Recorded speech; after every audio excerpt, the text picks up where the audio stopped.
Hey there, welcome to Broderos. Tonight, we've got hours of chilling horror stories combined with soothing rain sounds to help you relax and sleep. Before you drift off, leave a comment below and let us know where you're listening from and what time it is. And don't forget to hit that like button and subscribe right away. If you end up not enjoying it, you can always take it back later. Get cozy and let the fear take over.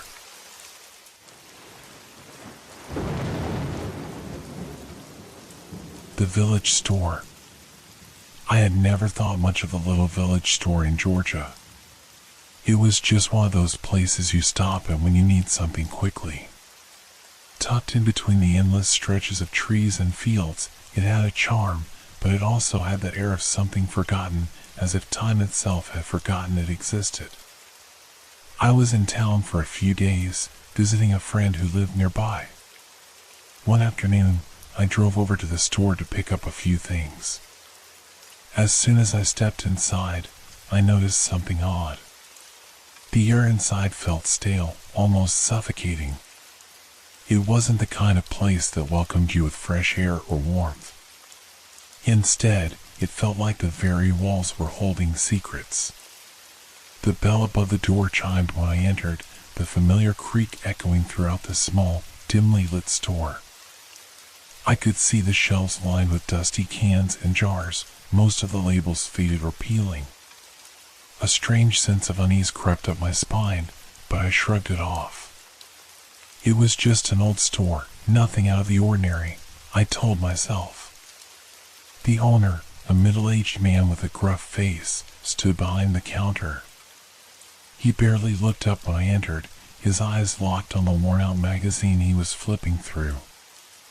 I greeted him politely, but he simply nodded in response. The silence between us was thick and uncomfortable, like something unsaid hung in the air. As I moved further into the store, something caught my eye.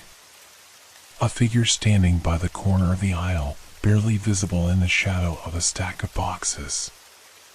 I didn't think much of it at first, just another person shopping, probably lost in their own world. But as I turned the corner, I felt a coldness, a sharp chill that made the hair on the back of my neck stand up. There, standing in the dim corner, was a man. At least, I thought he was a man. His clothes were old-fashioned, rough, worn denim, and a weathered jacket, but there was something unsettling about him. His face was pale, almost translucent, and his eyes, those eyes were wide open, fixed on me. They looked like they had seen too much, and the weight of those eyes was unbearable. I froze. There was something about him that didn't sit right. His presence felt out of place, like he didn't belong there, or perhaps he had never belonged anywhere at all. I couldn't look away, even though every part of me screamed to run. And then, just as suddenly as he had appeared, he was gone. One moment he was standing there, and the next, there was nothing but empty space where he had been. No sound. No movement. Just silence. I stood there, my heart racing, trying to convince myself it had been a trick of the light or my imagination playing tricks on me. But deep down, I knew something wasn't right. I turned back to the counter, expecting the shopkeeper to have seen what I had seen, but he was still absorbed in his magazine, not a care in the world. Was it a ghost? I thought, my mind starting to race with possibilities. Or had I imagined it all? The bell above the door chimed again as another customer walked in, breaking my trance. I shook my head, trying to clear the lingering sense of unease. Perhaps I had been staring too long, perhaps it was the fatigue of the road getting to me. Whatever it was, I couldn't shake the feeling that something was wrong, terribly wrong, in that store. But I still needed to finish my shopping. I took a deep breath and tried to push the encounter from my mind. There was nothing unusual about it, I reassured myself. At least, that's what I thought. I picked up a few items from the shelves, my hands shaking slightly as I tried to focus on the task at hand. The unsettling feeling lingered, hanging over me like a cloud. My eyes kept darting back to the corner where the man had been standing. But it was empty now, as though nothing had ever happened. I tried to dismiss it, reminding myself that I was just tired, maybe seeing things. I was alone in a small, unfamiliar place, after all. The quiet hum of the store's old refrigerator added to the sense of isolation. Everything felt still. Too still. As I walked toward the counter, I couldn't shake the feeling that I wasn't alone. Even though the man had disappeared, I felt as though someone, or something, was watching me. My gaze flicked nervously toward the counter, where the shopkeeper remained unmoving. I set my items on the counter, trying not to look too nervous. He looked up then, his eyes briefly meeting mine. But there was no warmth, no acknowledgement of the usual small-town friendliness you might expect. His gaze was cold, distant, almost as though he didn't really see me at all. "Is everything okay?" I asked, trying to break the silence. The question felt strange even as I said it, like I had asked something I didn't truly want an answer to. He nodded once, slowly. His voice, when he spoke, was raspy. "Everything's fine," he said flatly, not looking at me directly as he rang up my items. I wanted to ask him about the man, the one who had been standing in the corner, but something held me back. Maybe it was the expression on his face, or the feeling that I was somehow intruding on a secret that had no place in the world I knew. I paid for my things, trying to leave quickly. As I turned toward the door, I glanced over my shoulder one last time. The corner where the man had been standing was now completely empty, but the air felt heavy, almost oppressive. I didn't want to stay any longer. I needed to get out. When I stepped outside into the bright sunlight, I felt an odd sense of relief. The weight of the store's strange atmosphere lifted, but something gnawed at me. That man, who had he been? What had I really seen? I shook my head again, trying to push it out of my mind. It was probably nothing. But why did it feel like it had been something more? I started to walk back to my car, still feeling unsettled. But before I reached it, something caught my eye. A piece of paper was fluttering near the entrance of the store, half hidden beneath a cracked flower pot. I bent down to pick it up, my fingers brushing against the brittle paper. When I unfolded it, the words were scrawled in a hurried, uneven hand. "He's still here. Don't trust him. The store will take you if you stay too long." I felt my heart stop. The words seemed nonsensical, but the fear that surged through me was all too real. Who had written this? And who had they written it for? I glanced back at the store. The door was still open, the bells softly ringing as the wind stirred. But something told me I shouldn't go back in. I didn't know why, but the warning on the paper felt like the truth, like a part of something I wasn't meant to understand. Shivering, I crumpled the paper in my hand and hurried toward my car. But as I drove away, my mind kept circling back to one thought. I had to know what had happened in that store. Something wasn't right, and I couldn't shake the feeling that I'd just seen the first hint of something far darker. The drive back to my friend's house should have been calming, the long stretch of road surrounded by nothing but trees and fields. But my mind wouldn't quiet.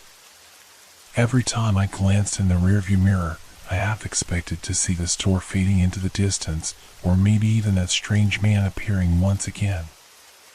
I gripped the steering wheel tighter, my knuckles turning white. I tried to focus on the road, but my thoughts kept drifting back to the store. Who was that man? And why did he disappear so suddenly? I couldn't stop thinking about the way he looked, his eyes, wide with a terror I couldn't understand, his pale, translucent face. I felt like I was losing my grip on reality, but then I remembered the note. The note that had warned me. Don't trust him. The store will take you if you stay too long. Who had written that? It didn't make sense. Why would anyone want to warn me about something like that? And what did they mean by the store will take you? I pulled into the driveway of my friend's house, shaking off the thoughts that had been consuming me for the last half hour. I needed to relax, maybe get some sleep. But I couldn't escape the nagging feeling that I was being pulled into something much bigger than I understood. Hey, how was the store? My friend, Linda, called out from the porch as I got out of the car. I forced a smile, trying to act normal. It was fine. Just a little strange, that's all. She raised an eyebrow, clearly skeptical. Strange how? I hesitated. Should I tell her? Should I share the eerie feeling I had, or the odd encounter with the man? But something told me not to. Linda had always been the type to laugh things off, and I didn't want to sound like I was imagining things. It's nothing, I said quickly. Just tired. Long day, you know? Linda shrugged, her attention already drifting back to her phone. Well, dinner's ready. Come on inside. I nodded, but as I walked past her into the house, I couldn't shake the sense that something wasn't right. I felt out of place, as though I didn't belong here anymore. The world outside felt too normal, too real, while I was stuck in a strange, haunting limbo, pulled between what I had seen and what I had yet to understand. Dinner was uneventful, but I couldn't focus. I found myself staring at the clock on the wall, watching the minutes slip away. The air in the room felt thick, as though time itself was slowing down. I excused myself from the table earlier than usual and went to my room, my mind a whirlwind of thoughts and questions. I pulled out my phone and searched the store's name, just to see if I could find anything online. Maybe someone else had had a similar experience, something that could explain the strange events. But there was nothing. No reviews, no stories. Just a few outdated pictures of the building, looking as forlorn and forgotten as I remembered it. I clicked through a few more search results, but then I saw something that made my blood run cold. A news article from several years ago. The headline read, "Fatal accident at local store, owner under investigation." I clicked on the link, my heart racing. The article described an incident at the same store, the one I had just visited. A man had died in a tragic accident involving the store's old storage area. According to the report, the owner had claimed it was an unfortunate accident, but there were whispers of foul play. The investigation had never gone anywhere, and the case was closed without much fanfare. But as I read further, something caught my eye. The man who had died, he matched the description of the figure I had seen. The article didn't provide many details about his appearance, but the mention of his tragic end sent a chill through me. Could this be the same man? Was the store somehow connected to his death? I closed my phone and sat there in silence, the weight of the revelation sinking in. I had been warned, by that note, by the feeling of being watched, by the man in the corner of the store. But what could I do with this knowledge? What was I supposed to make of it? My mind was spinning, but I knew one thing for certain: I wasn't going back there. Not tonight, not ever. But somehow, I couldn't escape the feeling that the store wasn't done with me yet. That night, sleep eluded me. Every time I closed my eyes, I saw the pale, haunted face of the man from the store. His eyes, so wide, so filled with unspoken terror, kept flashing behind my eyelids. I tossed and turned, but the cold sweat on my skin wouldn't go away. Every sound, every creak of the house felt amplified, like something was lurking just beyond my reach, waiting to make itself known. I kept thinking about the store, about the note, about the tragic death of the man whose ghost, if it truly was his ghost, had appeared to me. The air around me felt charged, like a storm was gathering just outside my window, even though the night was eerily calm. Eventually, exhaustion overtook me, and I drifted into an uneasy sleep. But even in sleep, I couldn't escape the sensation of being watched. I dreamed of the store, the shelves stretching endlessly, full of dust and forgotten items. The walls closed in around me, the shadows growing thicker with each step I took. I turned around, and there he was, the man, his face more translucent than before, standing in the corner, just like he had been earlier that day. I tried to scream, but no sound escaped my lips. His eyes bored into me, and for a moment, I thought I heard him whisper, though his lips never moved. "Get out." I jolted awake, my body drenched in sweat, my heart pounding in my chest. The room was dark, the faint glow of the moon outside casting long shadows across the walls. I lay there, staring at the ceiling, unable to shake the overwhelming feeling that something was terribly wrong. I glanced at the clock, 3:42 a.m. I wasn't going to be able to sleep again. The man's warning echoed in my mind. Get out. But where could I go? I was stuck in this town, stuck in this house, with no way to escape whatever it was that had begun to haunt me. I sat up slowly, the weight of dread settling over me like a heavy blanket. My mind kept circling back to the store, to the death that had occurred there, and to the strange sense that the store was somehow alive, watching, waiting. Was it possible that the spirit of the man who had died was still trapped inside, trying to warn me? Or was it something else entirely, something darker?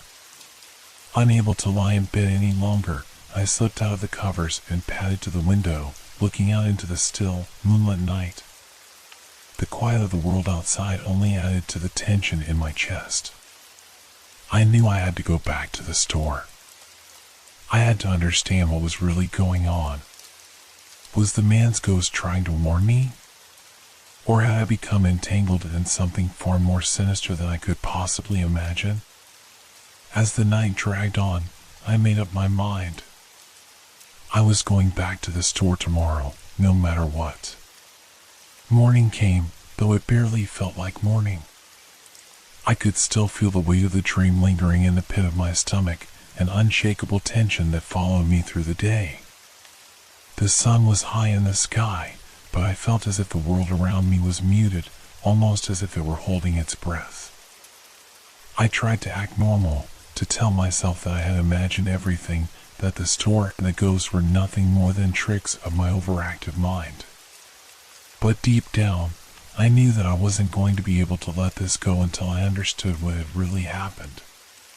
Linda had invited me to go hiking, to take my mind off things, but I couldn't shake the feeling that I needed to go back to the store.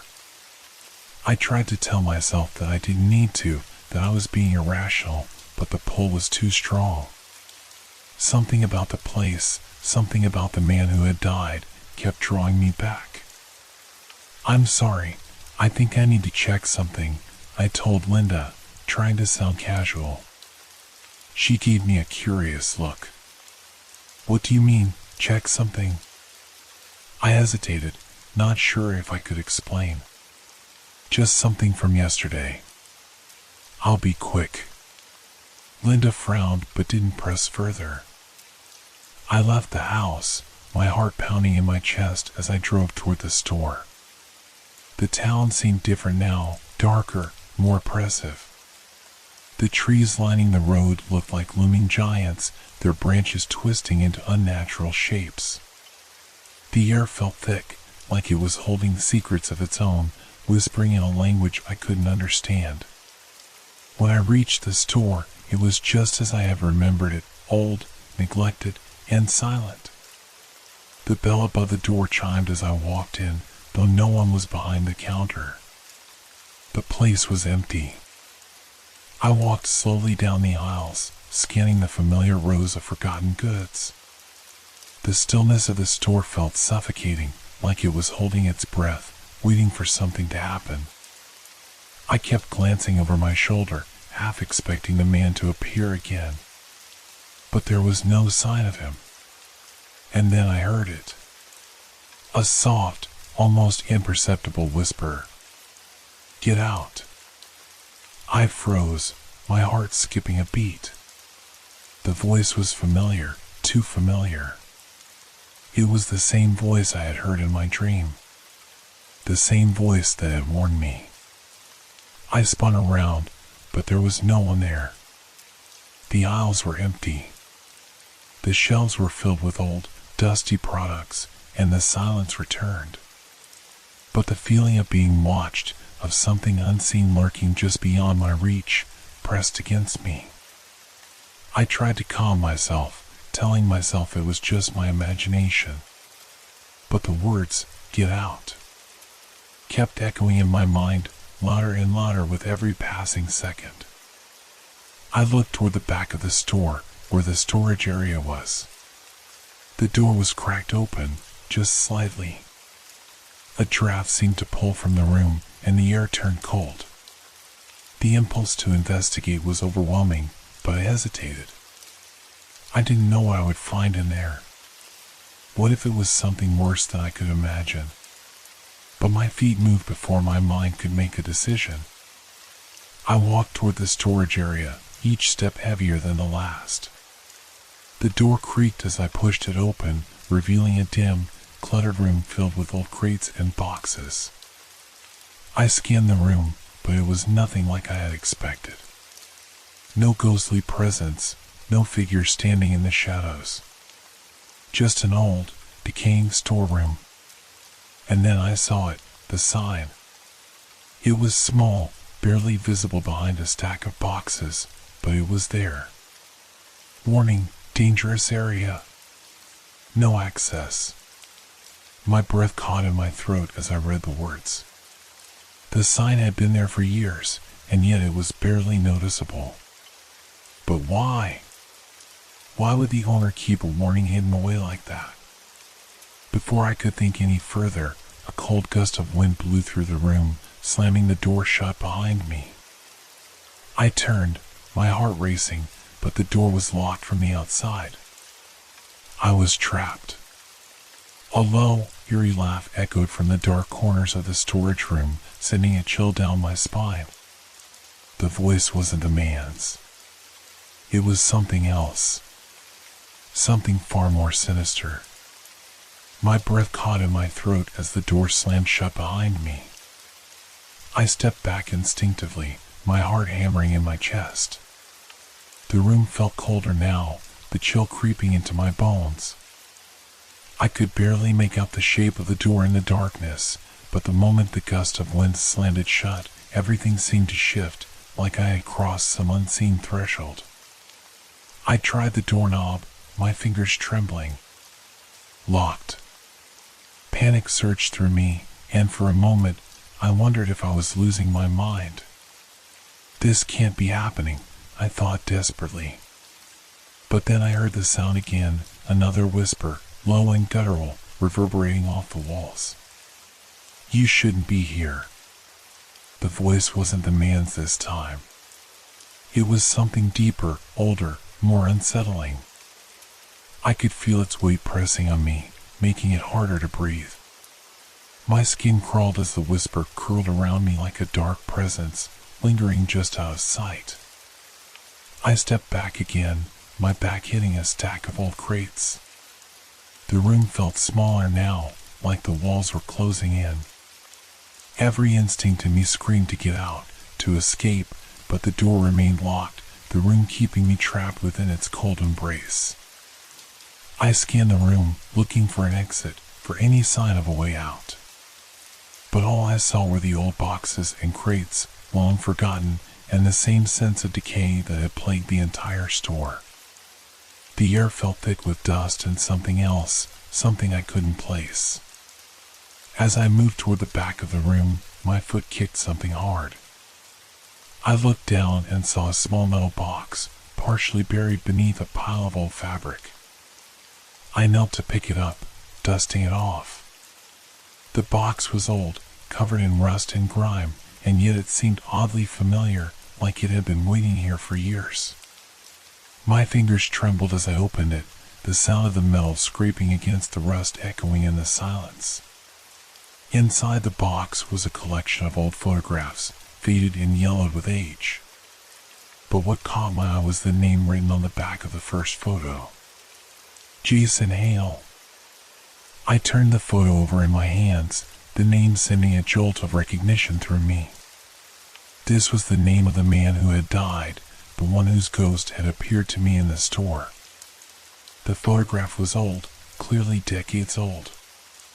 It showed a man, young, with dark hair and wide, frightened eyes. He was standing in front of a building that looked strikingly similar to the store, though in better condition, newer. The image was faded, but the fear in his eyes was unmistakable.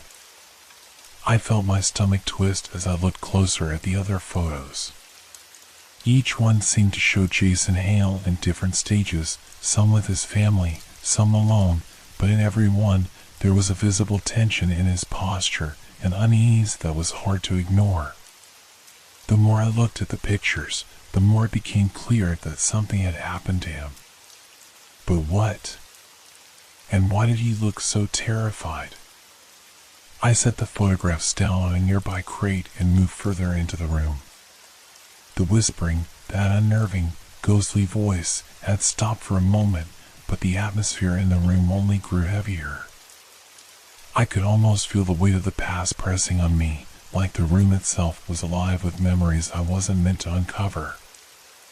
I noticed something else then, tucked away in the corner of the room, a small, rusty filing cabinet, its drawers half open. I felt a shiver run down my spine. It was as though the room was daring me to open it, to find what was hidden within. But I knew whatever I found, whatever truth was locked in that cabinet, would change everything. I could feel it in my gut. Still, the compulsion to uncover the truth was too strong to ignore. I walked toward it, each step heavier than the last. My hand reached for the drawer, and as I pulled it open, I could feel my pulse quickening. Inside, there were a few folders, their edges yellowed with age. I pulled out the first one, the label on the front barely legible. I opened it slowly, my heart racing as I began to read the documents inside. The first page was a police report, dated years ago. The headline was clear. Investigation into fatal accident at Old General Store continues. Cause of death still unknown. I skimmed through the document, my eyes catching certain phrases, unexplained injuries, inconsistent testimony, and the name of the store owner, the one I had spoken to just yesterday. His name was written in bold letters at the bottom of the report. Owner, George Mitchell. Suddenly, a sense of dread swept over me. This wasn't just an accident. This was something more. And it seemed like Jason Hale had known that long before he died. My hand trembled as I held the police report in front of me. The words blurred together, but the implications were clear. Jason Hale had died under mysterious circumstances in this very store, but the official cause of death had never been determined. The injuries he sustained were unexplained, and the investigation had been marked by contradictions. What bothered me the most, however, was the name at the bottom of the report, George Mitchell. The store owner. The same man I had spoken to just yesterday. I flipped through the folder with shaking hands. There were more reports, more documents, each one adding pieces to a puzzle I wasn't sure I wanted to solve. As I scanned the pages, a consistent theme emerged. No one seemed to know exactly what had happened to Jason Hale.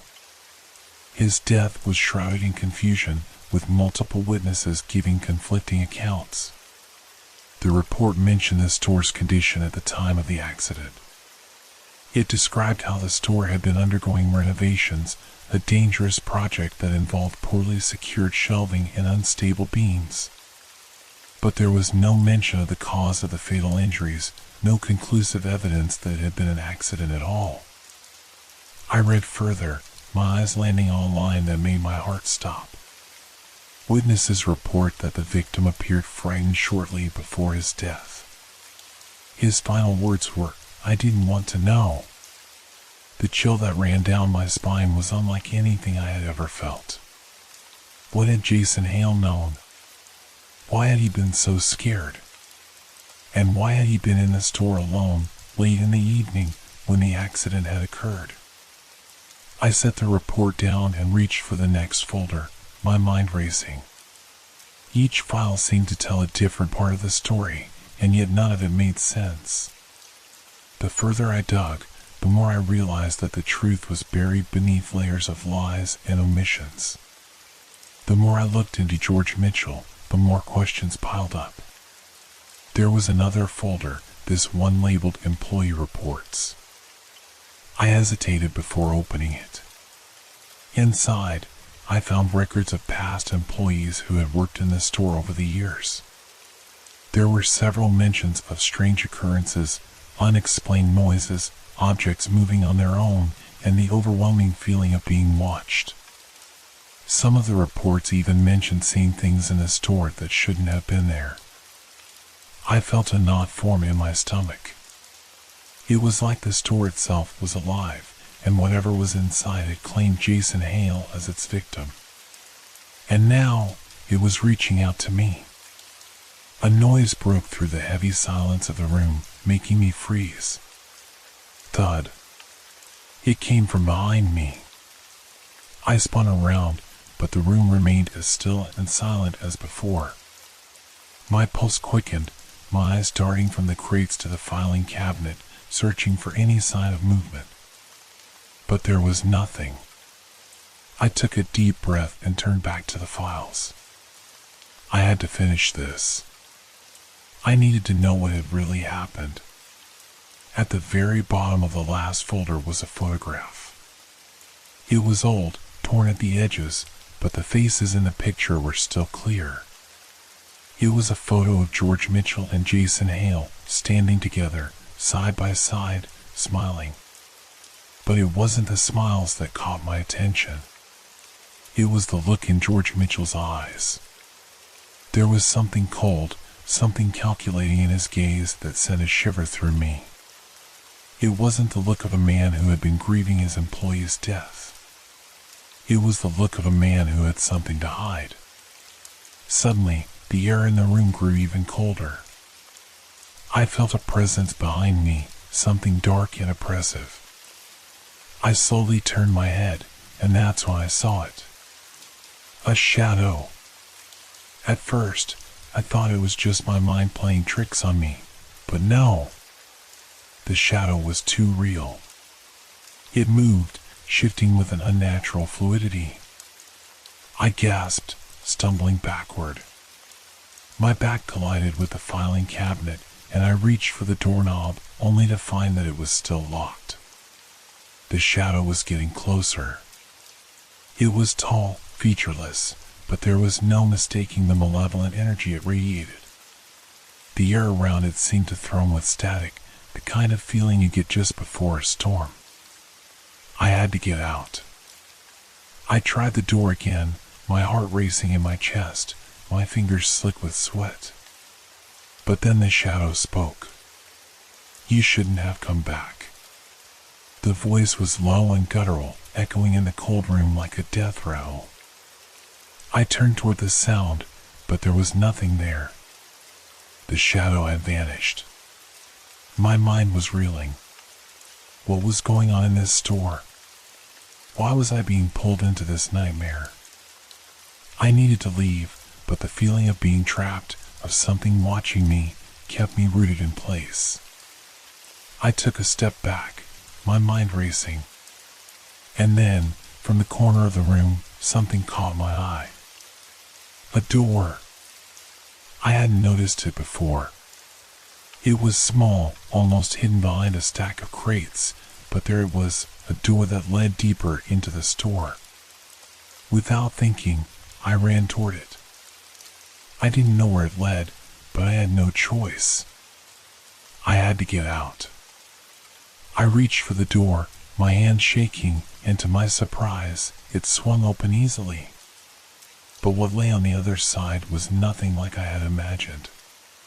The door creaked as I pushed it open, and a gust of cold air rushed past me, like something trying to pull me in. I hesitated for a moment, my heart pounding in my chest. There was a deep, primal instinct urging me to turn around, to run, but my feet betrayed me. I stepped through the doorway, into the unknown. The room was dark, with only a faint light filtering in through a cracked window high up on the wall. The shadows stretched across the floor like dark fingers reaching out toward me. As I took a step forward, the floor groaned beneath my feet, and I froze. My breath caught in my throat as I looked around, my eyes scanning the room. The space was small, cluttered with old furniture, crates, and boxes that hadn't been touched in years. But something about it felt wrong. It was as though this room had been waiting for me. There was a heavy weight in the air, a thick, almost oppressive presence. I moved cautiously through the room, my footsteps echoing in the silence. The walls were covered in peeling wallpaper, and the floorboards creaked with every step I took. But what really caught my attention was the far corner of the room.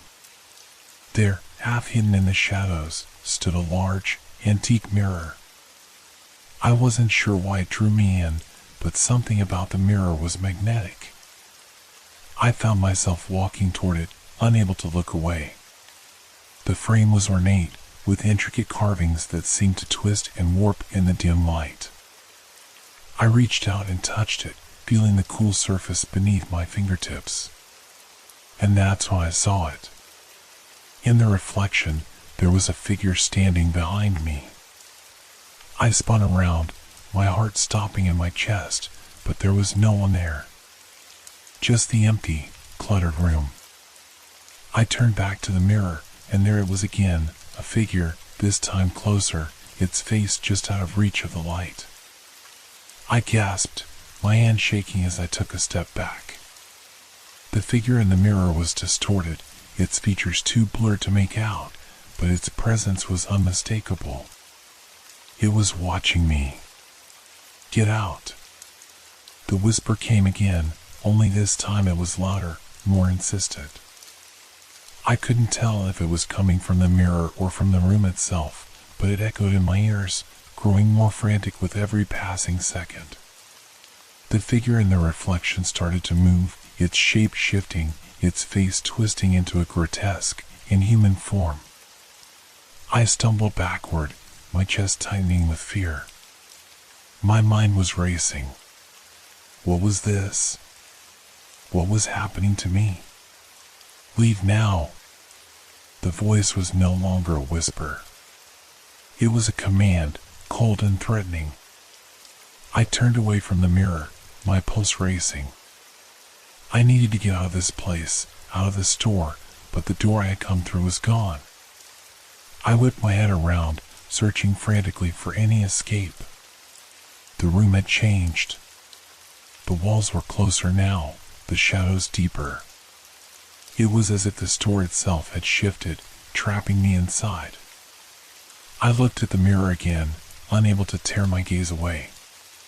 The figure was still there, but now it was reaching toward me, its hands stretching out, just inches from my own reflection. I could feel it. It was going to grab me. I backed away, my body shaking. I had to find a way out, and fast.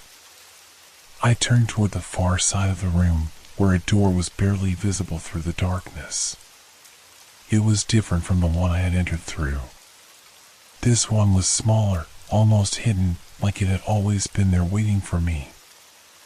I rushed toward it, my breath coming in shallow gasps, but just as I reached for the knob, I heard a sound behind me. The mirror. I turned around, heart pounding, to see the figure in the reflection move closer, its hands now pressed against the glass. I could hear it breathing, low and ragged, like it was trapped on the other side.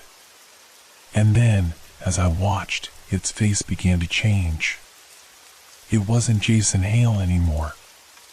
It was George Mitchell, the man who owned the store. But his face was wrong. Distorted, twisted in a way that no human face should be. The eyes were hollow, empty, and his mouth curled into a grin, an unnatural, soulless grin that made my blood run cold. "You shouldn't have come back." The voice was unmistakable now. It was George's voice, but it wasn't him.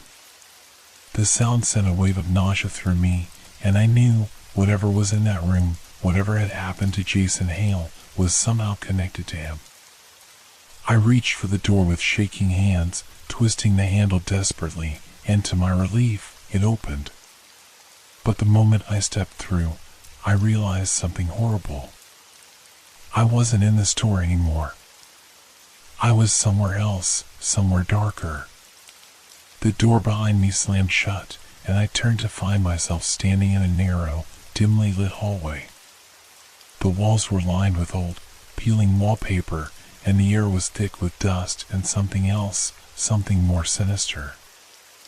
I could hear the faint sound of footsteps behind me, slow and deliberate. It wasn't my own. Someone was following me. My heart raced as I stood frozen in the hallway.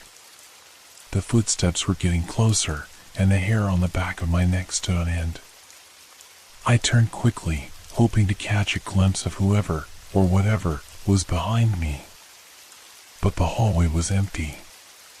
The footsteps, though, were unmistakable, now echoing louder, the sound of heavy, deliberate steps moving closer with each passing second. I backed away slowly, my feet stumbling against the warm floorboards, unsure which way to go. The hallway stretched on in both directions, seemingly endless, as if the building itself was shifting, pulling me deeper into its grip. The air was thick with the smell of mildew, of rot, and something darker, something foul. Thud. The sound came from somewhere ahead of me. It was louder now, almost like a door slamming shut. I spun around, expecting to see the source of the noise, but the hallway remained eerily silent. It felt like I was being toyed with, like the store itself was playing some sick game. The footsteps behind me stopped, and for a moment there was only the sound of my own breathing. I didn't have time to think. I had to move. I turned quickly and ran down the hallway, the floorboards creaking beneath me as I ran. Each step felt heavier than the last, like the ground was trying to hold me back, to trap me in this nightmare. My breathing became shallow, the air thick and suffocating, and I could hear the footsteps again, now chasing me, growing louder with each passing second. The hallway seemed endless. I glanced over my shoulder once, just a quick look, and saw something that made my stomach drop. It was a figure, tall and dark, standing at the end of the hallway. Its outline was vague, but it was there, moving toward me with slow, calculated steps. It wasn't human. Not anymore. It was George Mitchell. But not the George the First had seen before. This was something else, something twisted, a dark version of the man I had spoken to earlier. His face was pale, his eyes wide and empty, and his body seemed to flicker and shift as though it was made of shadows, like he wasn't fully present in the world. I didn't stop to question what I was seeing. My legs burned, my lungs screamed for air, but I couldn't stop. I had to escape. The figure behind me was getting closer, and with every step, the air grew colder, heavier.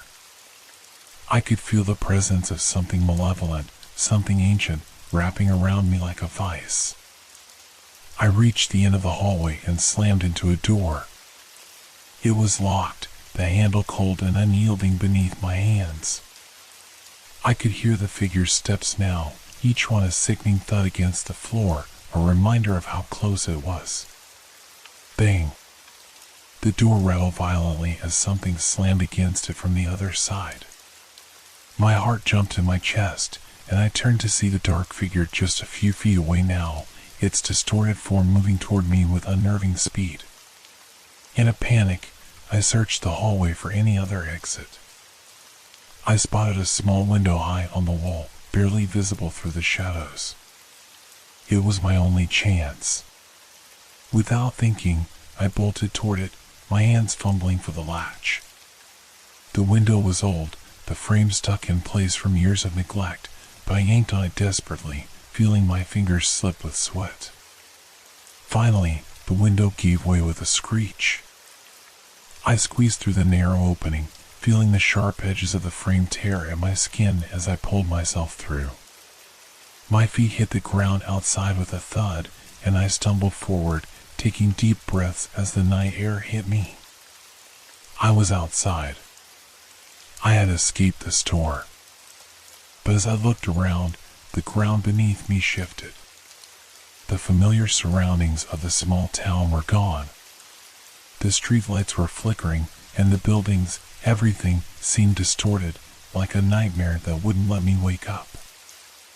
I stumbled forward, my mind racing. Where was I? This wasn't the town I remembered. The roads twisted unnaturally, the air thick with fog. The world felt wrong. Everything felt off. And then I heard it again. A voice. You can't escape. It was a whisper, cold and harsh, echoing in the air. The voice was familiar, too familiar. It was George Mitchell's. But it wasn't coming from anywhere near me. It was everywhere. Inside my mind. The ground beneath me trembled, and I looked up just in time to see the shadowy figure of George Mitchell materializing in front of me. His face was even more distorted now, his body flickering between reality and something else, something darker. The world around me seemed to warp, twisting in impossible shapes, like I was no longer in the same world. You should have left when you had the chance, the voice said, now clear and chilling. I froze, fear crawling over my skin. There was no escape. The figure took a step toward me, its form flickering and distorting with each movement. I could see the emptiness in its eyes, the hollow, soulless void that had replaced the man I once knew. This is your fate now. I took a step back, but the world continued to shift around me, the ground beneath me warping into a grotesque version of reality. And I realized, with horrifying clarity, that the store, the shadow, and George Mitchell were not just part of a nightmare. They were my new reality. The ground seemed to swallow me whole, sinking beneath my feet like a living thing. I stumbled backward, my body numb with fear. I couldn't breathe. I couldn't think. The world was shifting and warping around me, each passing moment blurring the line between reality and nightmare.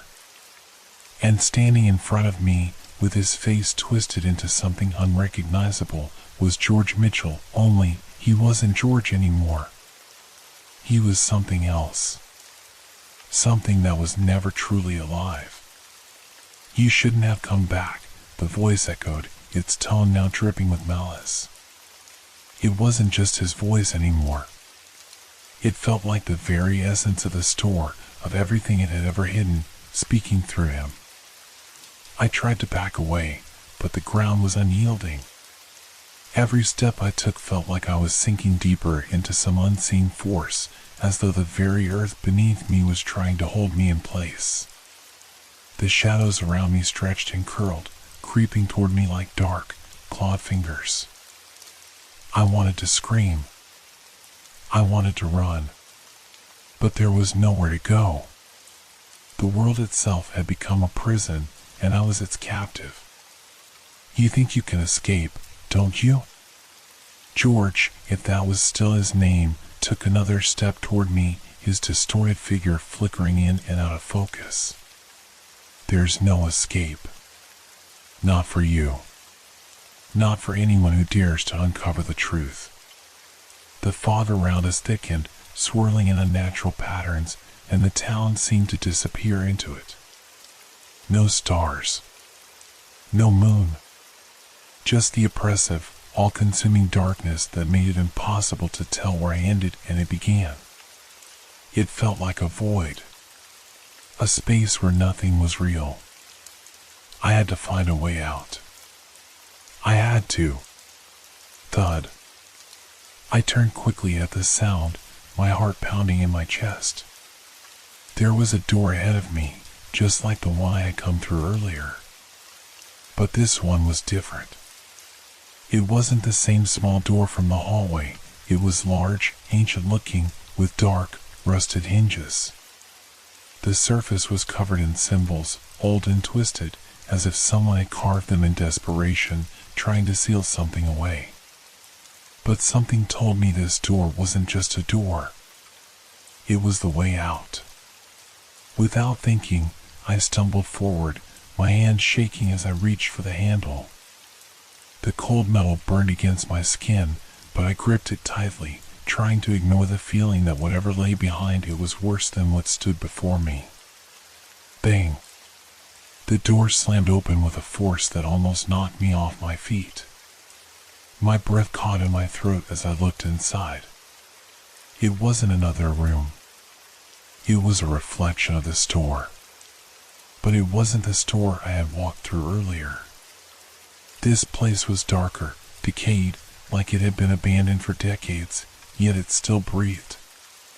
The shelves were empty, the floors covered in dust, but in the back of the room, something moved. Something I couldn't quite see. The door behind me slammed shut, the world around me darkening with a finality that made my skin crawl. I had to go in. There was no choice. I stepped inside, the floor creaking beneath me, and immediately the temperature dropped. It felt like I had stepped into the grave itself, cold, suffocating, and silent. I moved cautiously, the only sound my own breath and the distant rustling, like something skittering across the floor. You were never meant to find this place.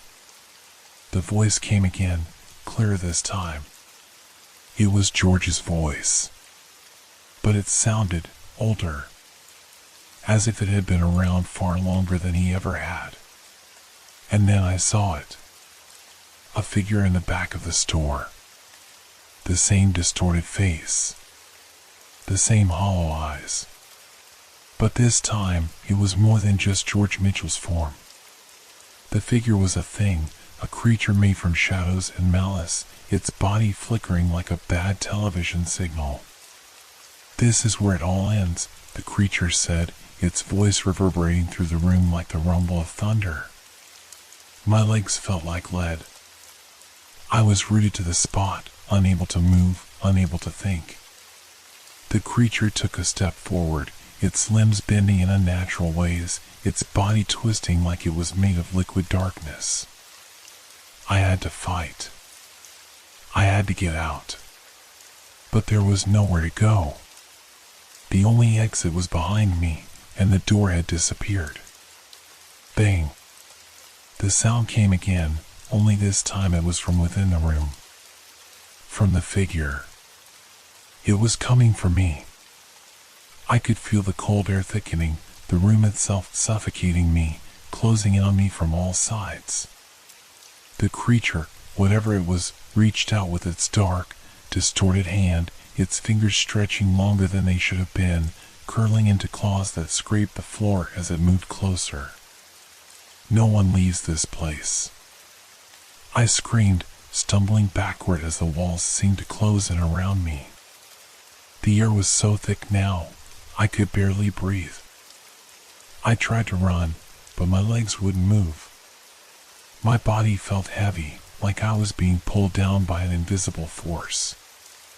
And then, with a final, desperate push, I collapsed to the floor, my hands pressing into the cold, cracked tiles. And that was when I realized the truth.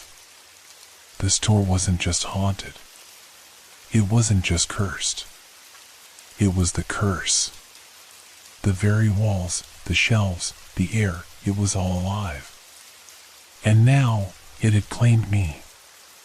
I didn't know how long I had been lying on the cold, cracked floor. My body ached, my mind foggy, every inch of me heavy with the weight of exhaustion.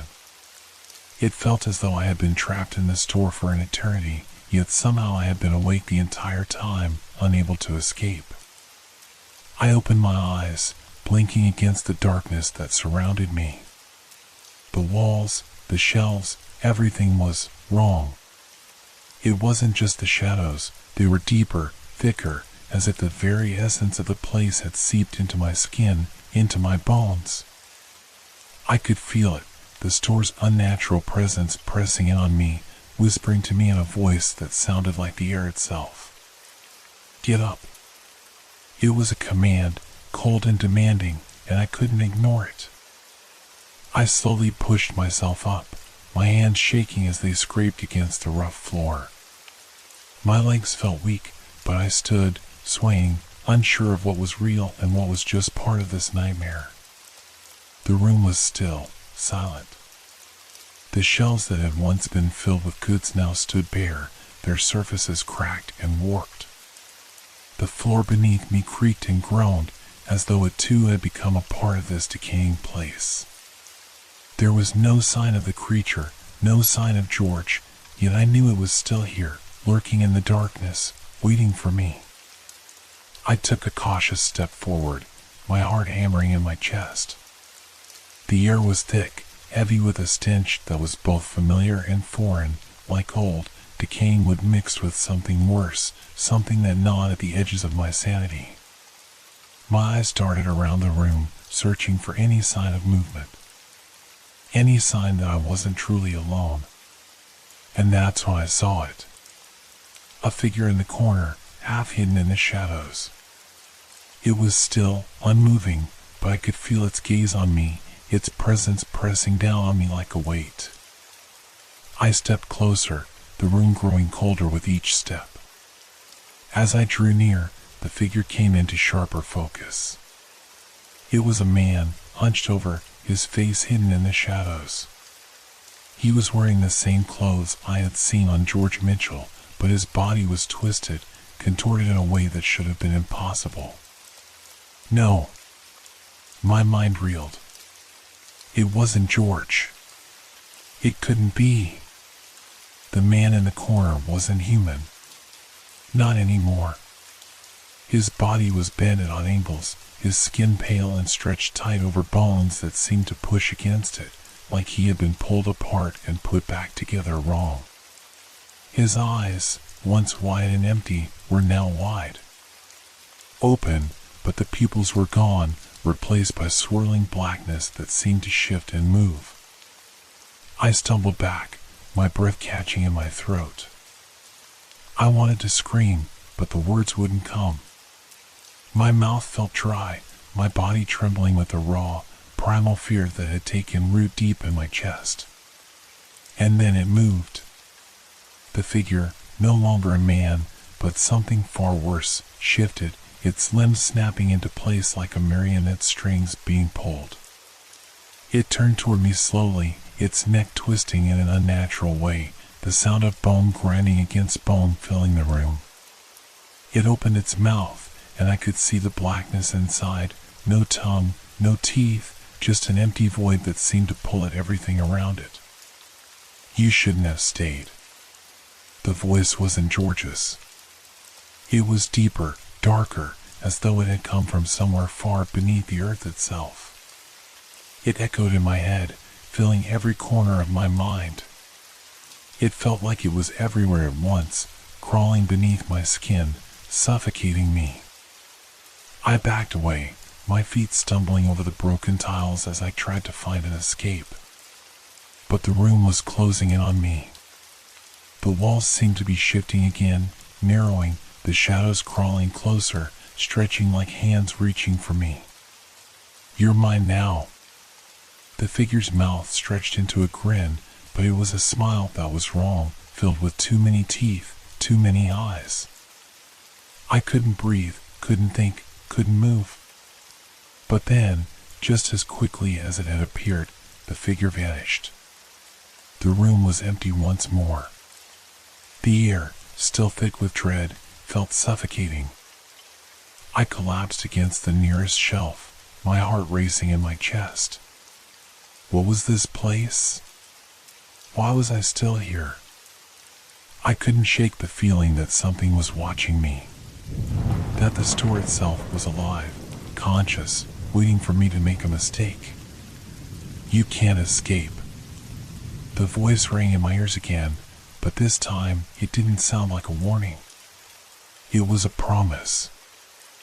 I was running on pure instinct now, my body pushing me forward even though every step felt like it was draining what little strength I had left. The air around me was thick with the oppressive weight of something dark, something that wanted to consume me whole. My feet scraped against the cold floor, the sound of my own breathing loud in my ears, drowned by the constant whispers that seemed to echo from every corner of the room. "You can't escape." The voice was everywhere, crawling under my skin, wrapping itself around my thoughts. I didn't know how much longer I could take it. My mind was starting to slip, pieces of reality falling away, leaving me with nothing but the oppressive darkness and the haunting whispers. I needed to get out. I had to. I moved toward the far end of the room, where the air felt slightly less thick, though that didn't mean much. The walls seemed to pulse with life, the shelves swaying as if they were breathing. My eyes darted around, trying to find something, anything, that could make sense of this nightmare. There were no doors, no windows, no way out. "You'll never leave."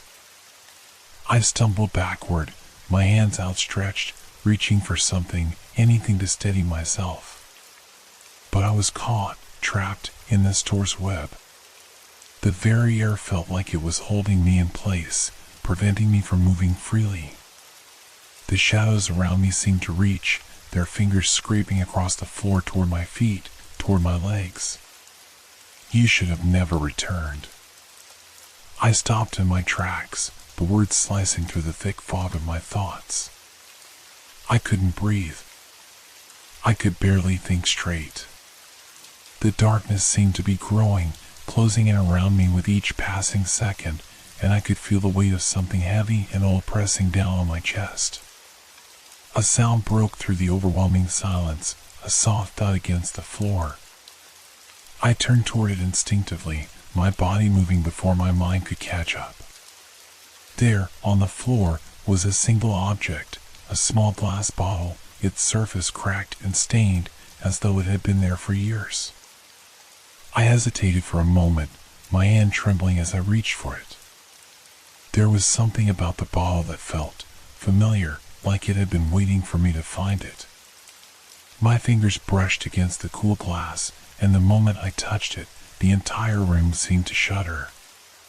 The walls groaned, the shelves rattling as if something was stirring beneath them. The air grew colder still, and the whispers grew louder, more urgent. I could feel the bottle's weight growing heavier in my hands, pulling me deeper into the darkness.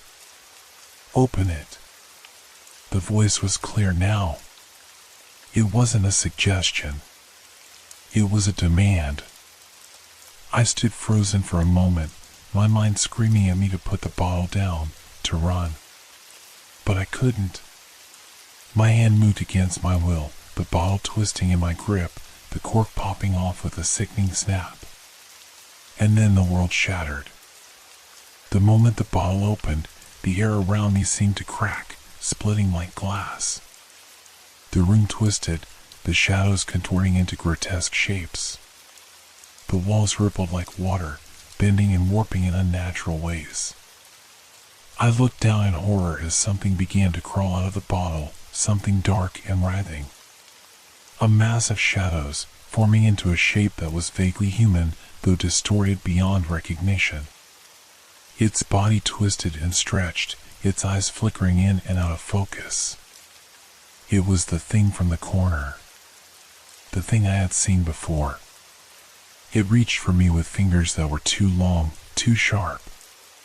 Its mouth opened, but there was no sound, no scream, just the feeling of its breath, cold and suffocating, filling the space around me.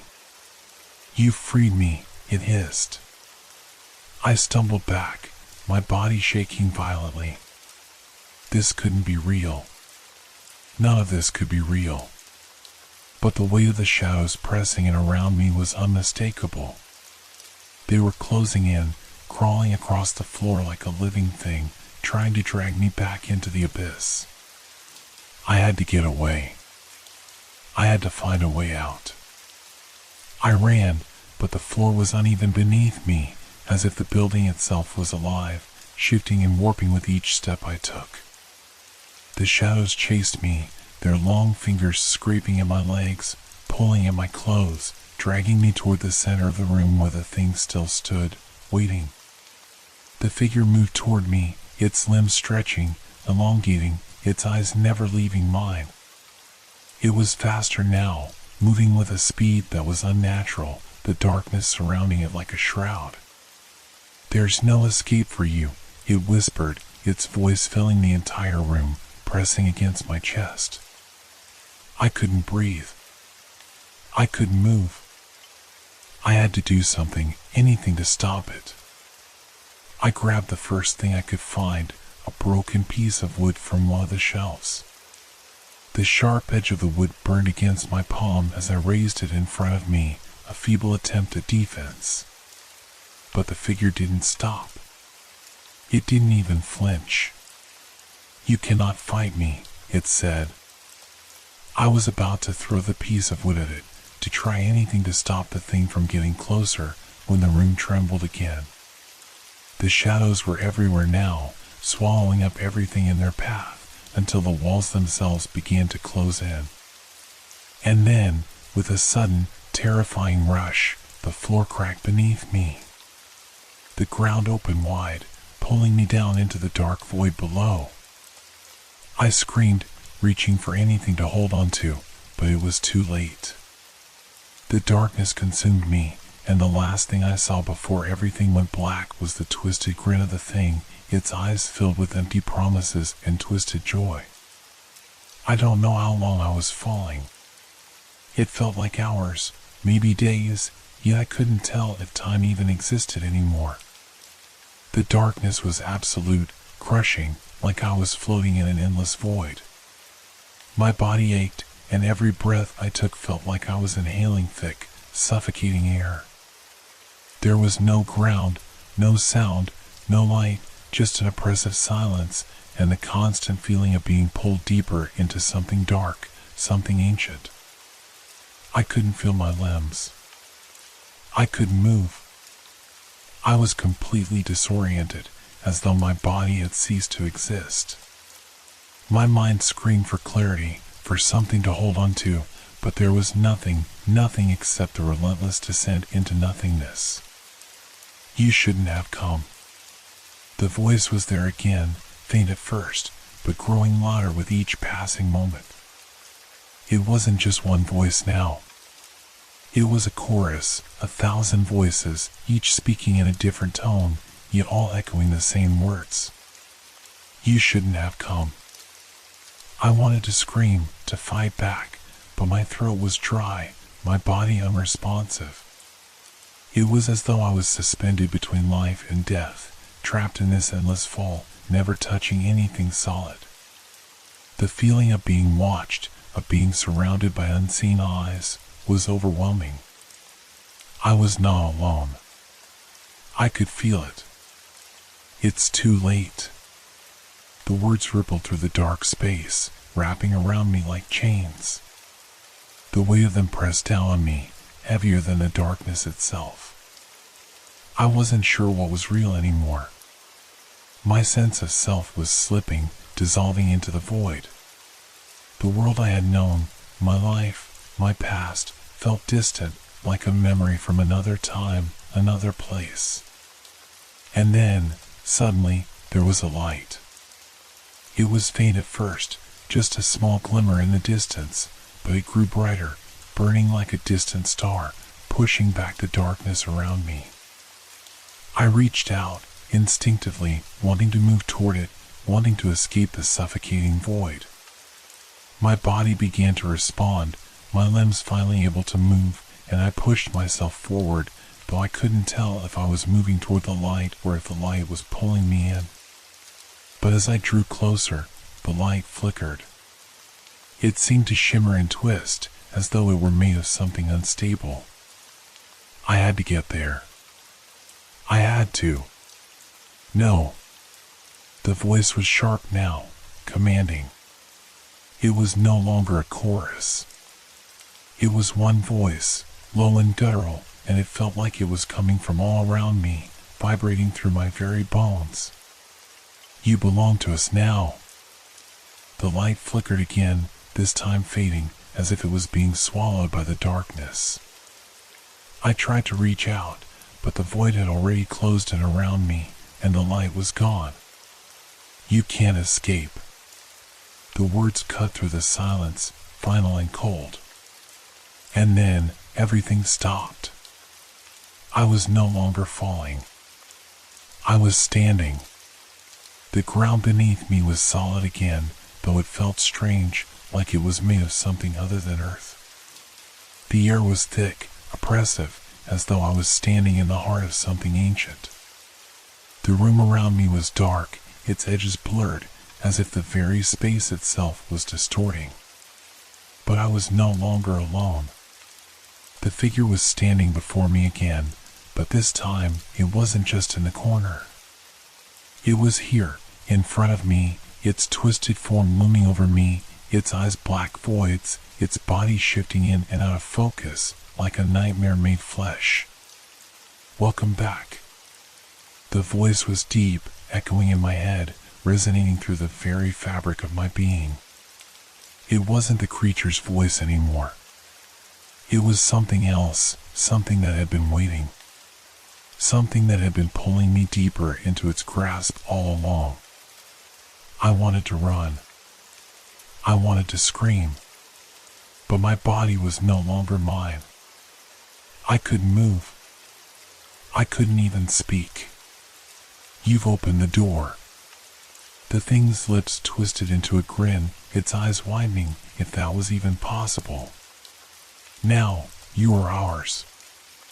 I tried to fight, but there was nothing to fight. The darkness had already seeped into me, filling me, taking root in my chest.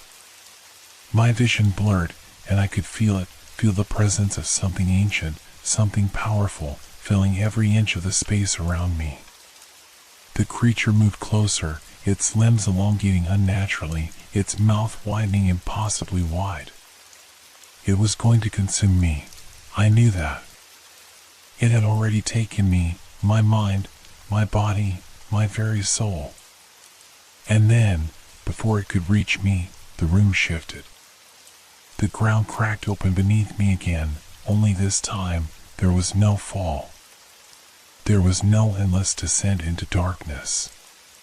The room collapsed, the walls crumbling like sand, and the figure, the thing, was swallowed by the void. I wasn't falling anymore. I wasn't standing in that place anymore. I wasn't anywhere. I was nowhere. I wasn't sure what I was anymore. The world around me had completely shattered. There was no longer any sense of reality, no time, no space. Everything was just a swirling mass of darkness, stretching endlessly in every direction. I felt as though I was suspended in the middle of nothing, floating, weightless. I couldn't even tell if I was breathing or if my heart was still beating. My mind was a fog, each thought fleeting and unanchored, like dust in a storm. The memory of the creature, the store, and the voices all blurred together into an incomprehensible haze. It was like I was trapped in a dream I couldn't wake from, an endless, suffocating nightmare. It's not over. The voice. I heard it again, though it was quieter now, almost a whisper. But it still sent a chill down my spine, as though it had followed me into this dark void. It was familiar, but I couldn't place it. It was a whisper that touched my thoughts, a presence that seemed to crawl beneath my skin. You can't escape. The words curled around me like smoke, seeping into the very core of my being. I couldn't tell if they were coming from inside my head or from the darkness around me. It didn't matter. The words were true. You're never leaving. The whisper became more insistent, pulling at my sanity. It was like a weight pressing down on my chest, suffocating me with the realization that I was trapped in the darkness, trapped in this endless cycle. I could feel the walls of this void pushing in on me, the air growing heavier, thicker with each passing second. Something was closing in on me. Something was watching, waiting. And then, I saw it. The figure. It appeared out of the darkness, its form stretching and warping like a nightmare made real. The thing from the store, the twisted creature that had once been George Mitchell. It wasn't human anymore, not even close. Its body was long, stretched beyond recognition, its face a distorted mask of agony and hunger. It reached for me with elongated limbs, fingers clawing through the darkness toward me, but I couldn't move. I was frozen, bound to this place with invisible chains. The creature's eyes glowed faintly in the blackness, their endless blackness staring at me with cold hunger. You're mine. I could feel the pull. It wasn't just physical. It was psychic. The creature wasn't just after my body, it wanted something deeper, something more. It was after my soul. You're one of us now. I screamed, but no sound came out. There was no air, no room for the scream to escape. My entire being was overwhelmed by the presence of the creature, by the knowledge that it had taken something from me, something irretrievable. I could feel my own will breaking. The darkness around me became a suffocating force, consuming everything I once was. The creature's face shifted, a grin splitting its face wide open, its jagged teeth gleaming in the blackness. It leaned in closer, its breath cold against my skin, as if it could taste my fear, my despair. I tried to close my eyes, but they wouldn't shut. They couldn't shut. The creature was inside me now, its presence was everywhere, suffocating me, filling every part of me. And just as I thought I couldn't bear it any longer, everything stopped. The darkness disappeared. I was no longer trapped in the void. The world was solid again, but something was terribly wrong. The store was there. The familiar shelves, the cracked floor, the flickering lights, they were all back, but twisted, warped. The air felt thick with something unnatural, something that didn't belong. The walls seemed to breathe, and the shadows stretched unnaturally long, as if they were alive. I was standing in the middle of the store, but it wasn't the store I had known. It was something else, something ancient, something that had always been there. The thing that had once been George Mitchell stood before me, its form even more monstrous than before, its twisted body now a grotesque mockery of life. It reached out, its fingers long and sharp, its eyes fixed on me, burning with a cold, hungry fire. And then, I realized what had happened. I hadn't escaped. I hadn't broken free. I had become the store. The creature wasn't just a part of this place, it was the store. It was the heart of it, the source of its power. And now, I was part of it too. You're mine now, it whispered, its voice slithering through my thoughts. You'll never leave. You'll never escape. The darkness closed in again, this time suffocating me completely. I was trapped. And this time, there would be no escape. I wasn't sure if I was still alive. I wasn't even sure if I was still me. The world around me was shifting, bending, as though I was caught between two realities, neither of which felt real. The store, the place that had once been a mundane, quiet shop in a small town, had become a nightmare, a living, breathing entity that wrapped its tendrils around my soul. I could hear the whispers again. They were faint at first, like distant murmurs, but they quickly grew louder, more urgent. Each word scraped against my mind, pulling me deeper into the darkness. You belong here. It was the same voice that had haunted me before, the same presence that had been lurking in the shadows of the store. It was all around me now, inside me, suffocating me. The store wasn't just a place anymore. It was a living thing. It had fed on me, consumed my essence, and now it was keeping me here, in this twisted version of reality. The shelves seemed to warp as I looked at them, stretching impossibly high, their contents shifting and changing, as though the very items on display had taken on a life of their own. The jars, once filled with simple goods, were now filled with something far darker, shadowy, swirling masses that glowed with an eerie light. The air tasted of decay, of something long forgotten. The light above flickered, casting long, jagged shadows that seemed to crawl across the floor, reaching out for me, pulling me in. We are all one. The voice was now closer, more insistent. It wasn't just the store anymore. It was the thing, the creature that had once been George Mitchell, now something far worse. It was feeding off me, off my fear, off my very soul. I could feel its presence behind me, just out of sight, but I didn't need to turn to know it was there. I could feel its cold breath against the back of my neck, its grotesque limbs reaching toward me, stretching, growing, bending the air around them like they were made of something other than flesh and bone. I stumbled backward, my body trembling, my mind racing. There was no escape. The store was alive, and it would never let me go. The creature, it was part of it. It was the store. And I had become part of it too. Don't fight it, the voice hissed, its breath hot against my ear. You are ours. Forever. The realization hit me like a punch to the gut. I hadn't escaped what I thought I had. The darkness, the falling, the voice, it had all been leading me here. I was a part of the store now. Just another lost soul trapped in its twisted grip. I tried to scream, but no sound came out. My throat was tight, my lungs burning with the effort of drawing in air that didn't seem to belong to me anymore.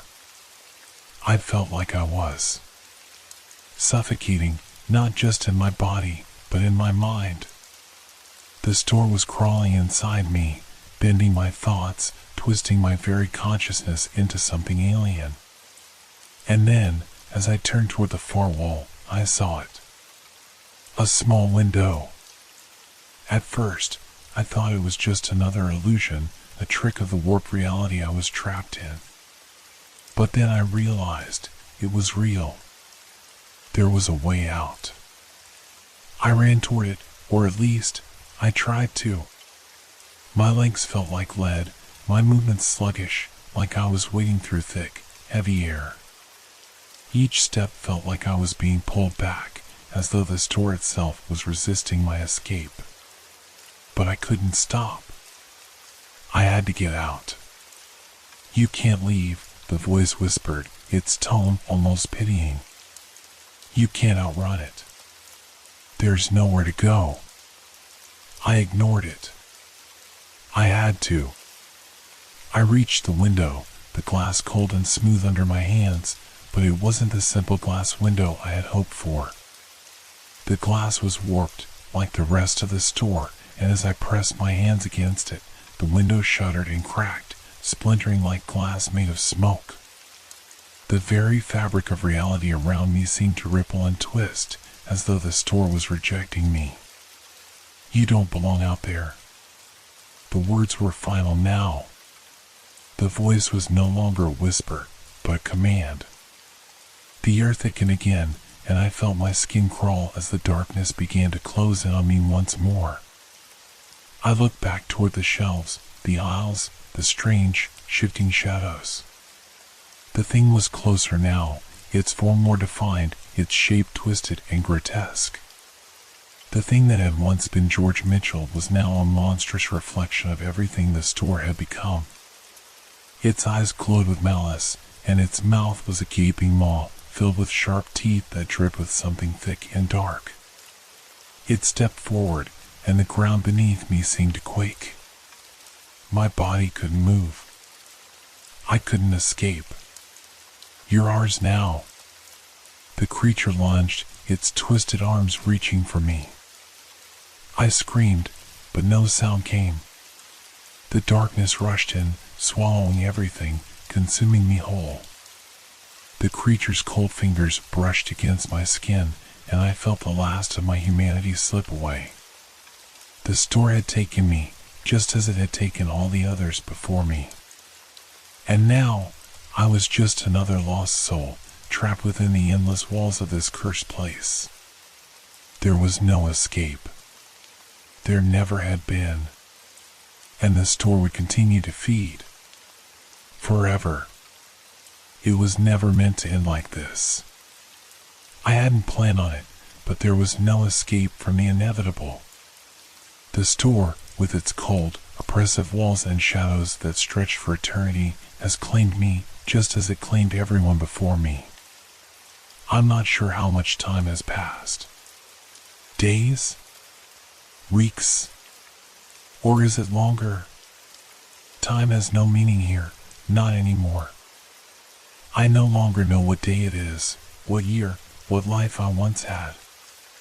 I am no longer who I was.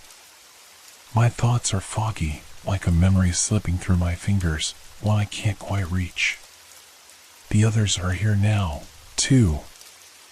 I can feel their presence, their spirits, lost, wandering souls who have been taken by the store before me. They're not really here, not physically, but their whispers fill the air, brushing against my mind. Sometimes, I hear them speak, their voices barely audible but persistent, always warning newcomers, always pleading for release, though they know it's hopeless. And yet, even knowing the futility, I can't help but whisper the same warnings to anyone who might listen. But no one ever hears me. I am trapped in the dark corners of this cursed place, a prisoner of its unrelenting hunger. I don't know who else will come, but I know they will. Someone always does. The store is always hungry, always waiting. It doesn't care who you are or where you come from. It only cares that you wander in, that you cross its threshold, because once you do, you belong to it. Forever. The door will open, and the next one will step inside. I don't know how much longer I can hold on to the fragments of myself, the memories of what life used to be. But I do know this, the store will keep feeding. The thing that was once George Mitchell, the creature now bound to the heart of the store, will keep reaching for new souls, new victims. It will twist and warp them just as it did to me. It will never stop. I see it now, the faint flicker of the door opening again. Someone is coming. Maybe it's you. I can't warn you. I can't save you. But remember this, if you ever find yourself standing before a small, inconspicuous store, somewhere in Georgia, somewhere forgotten by time, turn around. Walk away. Don't go inside. Because once you do, you'll never leave. Not ever. And the store will have you, just as it had me. Forever.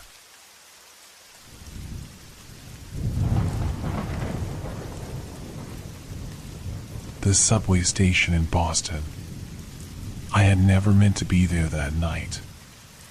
I wasn't supposed to be on that subway platform in that dim, deserted part of the station. I had just finished my late shift and, as usual, took the last train back home. It was late, nearly midnight. Most of the stations had already closed, but for some reason, this one remained open. I stood on the edge of the platform, the faint echo of the train's engines still vibrating in my bones. The sound was distant, almost hollow. I glanced around. The station looked older than I remembered, the walls cracked and peeling, the lights flickering like dying stars. The familiar rush of commuters was long gone, leaving only the quiet hum of the underground. But there was something off about the place. Something in the air, something that didn't belong. The feeling crept in slowly, almost unnoticeable at first. I attributed it to exhaustion. But then, as I looked around, my eyes caught something, a flicker of movement. It was subtle at first, like the shadow of a person darting past a distant pillar. I rubbed my eyes. The station was empty, right? But the movement was real. I had seen it.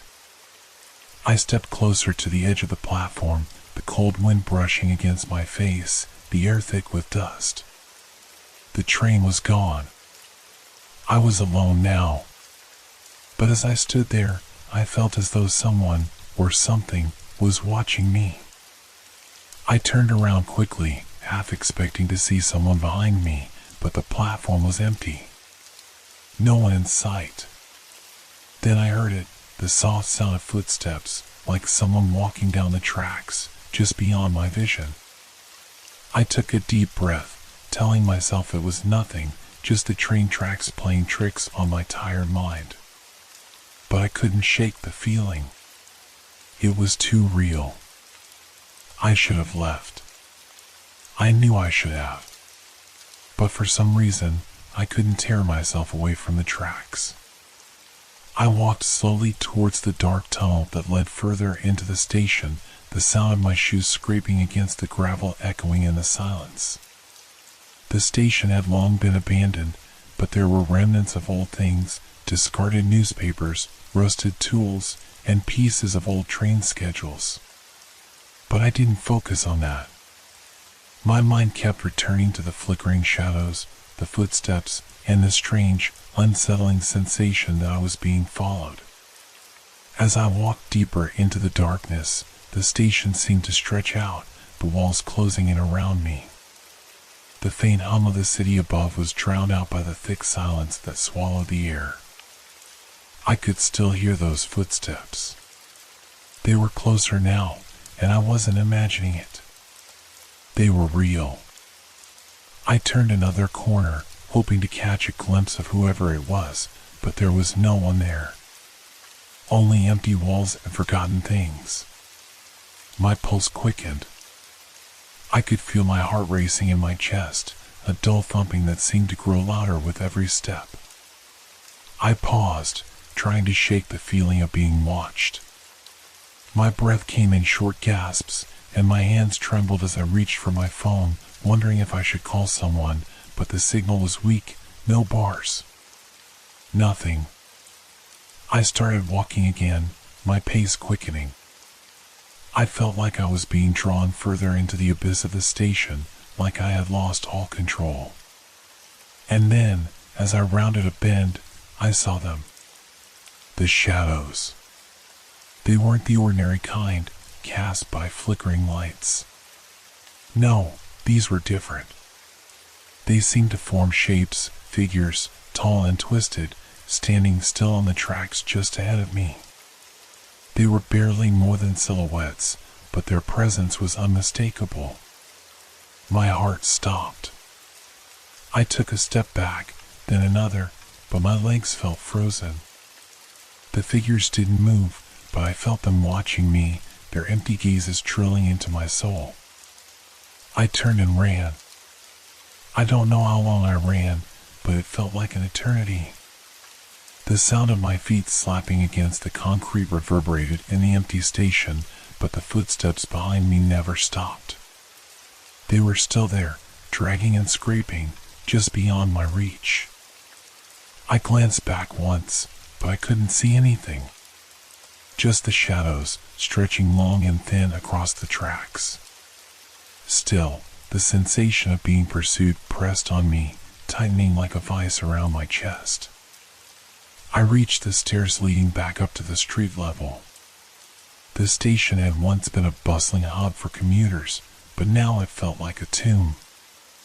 I scrambled up the steps, but just as I reached the top, I heard the soft hiss of the train doors opening behind me.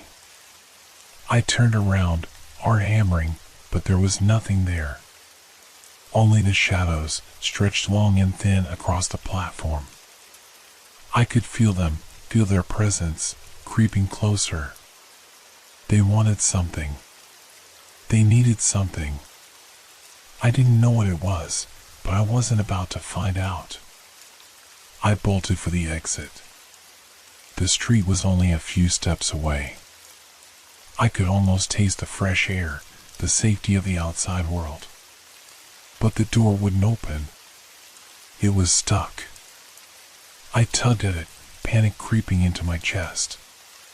The shadows were getting closer. I could feel it. The air was thick now, dense and suffocating, pressing in from all sides. I pulled harder on the door, but it wouldn't budge. Then the whisper came. "You can't leave." I froze. The whisper hung in the air, a soft but unmistakable sound, as though it was coming from right behind me, though I couldn't see anyone. I pressed my back against the cold, rusted door, panic rising in my chest. My breath quickened, every inhalation sharp and shallow, like I was suffocating. I glanced to my sides, looking for any sign of movement. The shadows on the tracks seemed to stretch farther now, as though they were reaching for me. I could see them shifting, though they remained still, barely perceptible. They were closing in, their presence overwhelming, filling the space with an unnatural weight. The whisper came again, colder this time, its voice dripping with an eerie finality. "You belong here." The words cut through me like ice.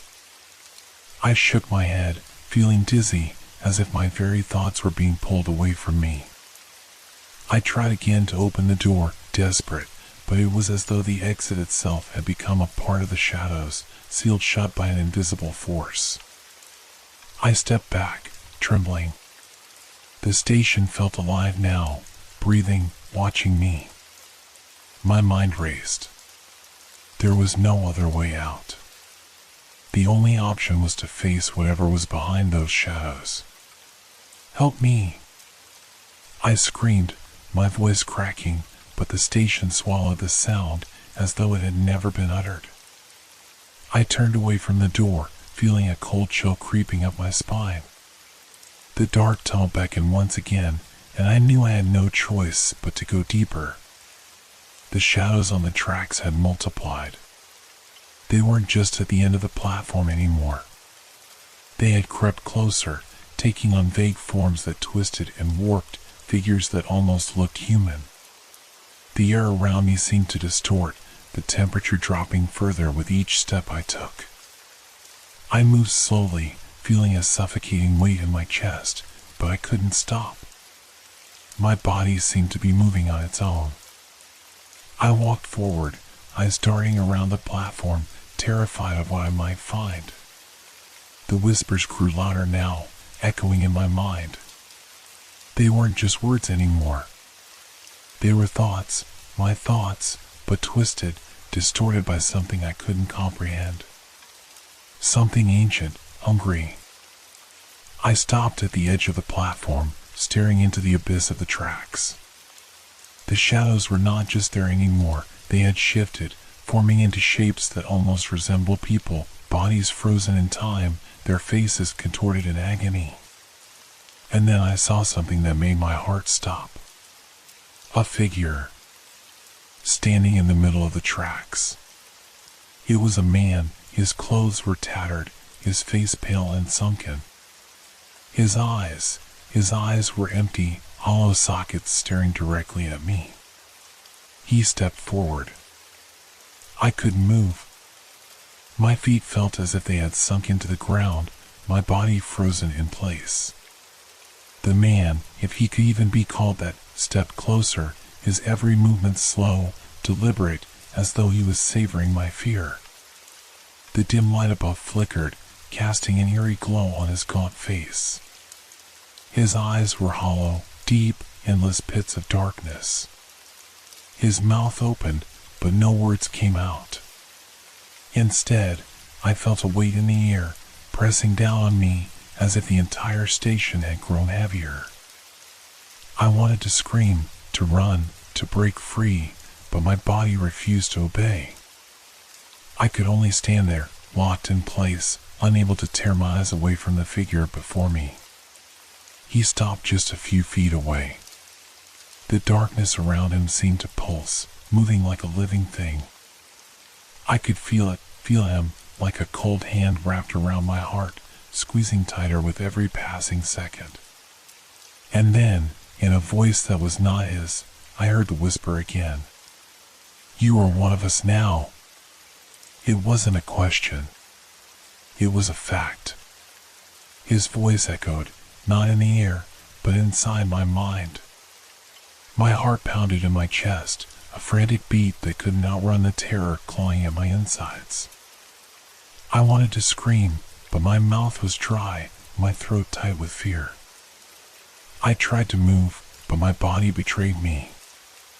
I was rooted to the spot.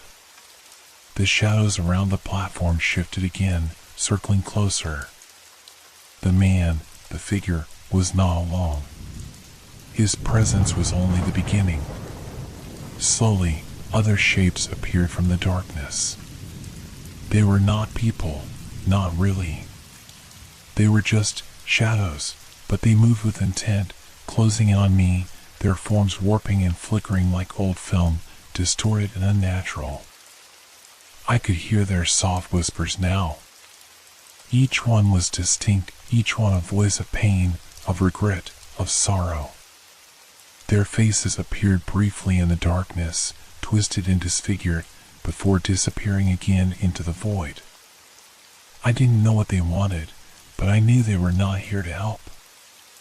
I had to get out. I had to run. The door!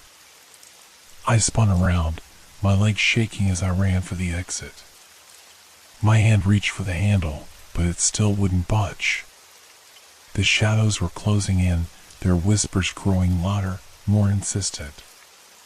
"You can't escape," the man's voice said again, his words a cold breeze that brushed against my skin. I pulled harder on the door, my heart racing, desperation flooding my veins. But then, I heard it, a sound from behind me. A deep, guttural noise. A low groan that filled the air, sending a shiver down my spine. I turned just in time to see the figure move towards me. I don't know how I made it out of that station. I don't know how I managed to move at all. But when I reached the door again, it finally gave way, swinging open with a groan that echoed through the emptiness of the station. I didn't stop to look back. I ran up the stairs, my legs moving on pure instinct, faster than I ever thought possible. The cold night air hit me as I emerged onto the street, gasping for breath, the sounds of the city far above, a strange comfort after the suffocating darkness below. But I didn't feel safe. I looked back at the entrance to the station, half expecting to see the shadows spilling out after me, but the street was quiet. Too quiet. There was no sign of movement, no hint of the horrors I had just experienced. I leaned against the building, my heart still racing, my hands trembling uncontrollably. The fear hadn't left me. It lingered, clinging to me like a shadow of its own. I couldn't shake the image of the man's face, the hollow eyes, the distorted shape of the shadows that had surrounded me. For a moment, I closed my eyes, trying to steady my breathing, trying to calm myself. It was just a nightmare. It had to be. There was no other explanation. I had just been overwhelmed with exhaustion, and my mind had played tricks on me. But even as I thought this, I knew it wasn't true.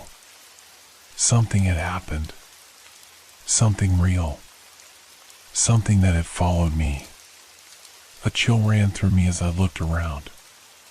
The streets were empty, save for the dim streetlights casting long shadows across the pavement. But as I stood there, something caught my eye, a shadow, dark and twisted, moving just at the edge of my vision. I turned quickly, my heart pounding, but there was nothing. Nothing but the quiet of the night. I began to walk, my pace quick, my eyes darting to every shadow, every flicker of movement. I couldn't trust myself anymore. I kept walking, but the feeling of being followed never left me. It felt like something was watching, waiting. Then I heard it again. A whisper. "You're not alone." The whisper was soft, a cold breath against the back of my neck, but it was unmistakable. I stopped in my tracks, my heart thudding in my chest. I spun around, half expecting to see someone standing behind me. But the street was as empty as before. No one. Nothing. I took a few shaky steps forward, my eyes scanning every dark corner, every street lamp casting long, eerie shadows. I told myself I was just being paranoid. I had to be. I had barely escaped from the station, and now my mind was playing tricks on me. But the whisper, it felt too real. I quickened my pace, trying to shake the feeling that someone, or something, was lurking just out of sight. The hairs on the back of my neck stood on end, and every step I took felt like it was leading me deeper into a place I couldn't escape from. I tried to remember the route home, but it felt unfamiliar now. The street signs seemed blurred, the buildings more imposing. I couldn't shake the sensation of being watched. It was as though the shadows themselves were alive, stretching and pulling at the edges of my vision, waiting to swallow me whole. I turned down a side street, hoping to escape the overwhelming feeling of being followed. The alley was narrow, the walls tall and close together, casting everything in deep shadow. I hesitated. Something didn't feel right here. But I couldn't bring myself to turn back. I needed to get home. I needed to be somewhere safe. As I walked deeper into the alley, the sound of footsteps echoed behind me, just as it had in the station. Soft, almost imperceptible, but there. I froze. The footsteps grew louder, closer. My breath caught in my throat. I wanted to run, but my legs wouldn't move. My body was paralyzed by fear. I turned my head slightly, just enough to see a dark figure at the far end of the alley. It was the man from the station. His hollow eyes locked onto mine, the same empty gaze, the same twisted figure. He didn't move, but I could feel his presence, overwhelming and suffocating. I took a step back, and the figure stepped forward. The alley stretched on endlessly, but I couldn't turn around. My feet were glued to the pavement. And then, the whisper came again. "You can't escape us." The whisper echoed in my mind, louder this time, reverberating through my thoughts like an unholy chant. I couldn't think, couldn't breathe. My heart was pounding in my chest, and I was certain it would burst from the pressure. But I couldn't tear my eyes away from the figure at the end of the alley. He was closer now, closer than he had been when I first saw him, his silhouette shifting in the dim light, more defined with each step he took. His movements were unnervingly slow, deliberate, as though he was savoring every moment of my fear. My legs were shaking, my body trembling as I struggled to force my feet to move, to run, to do anything. But I couldn't. I was frozen, rooted to the spot by a force I couldn't understand.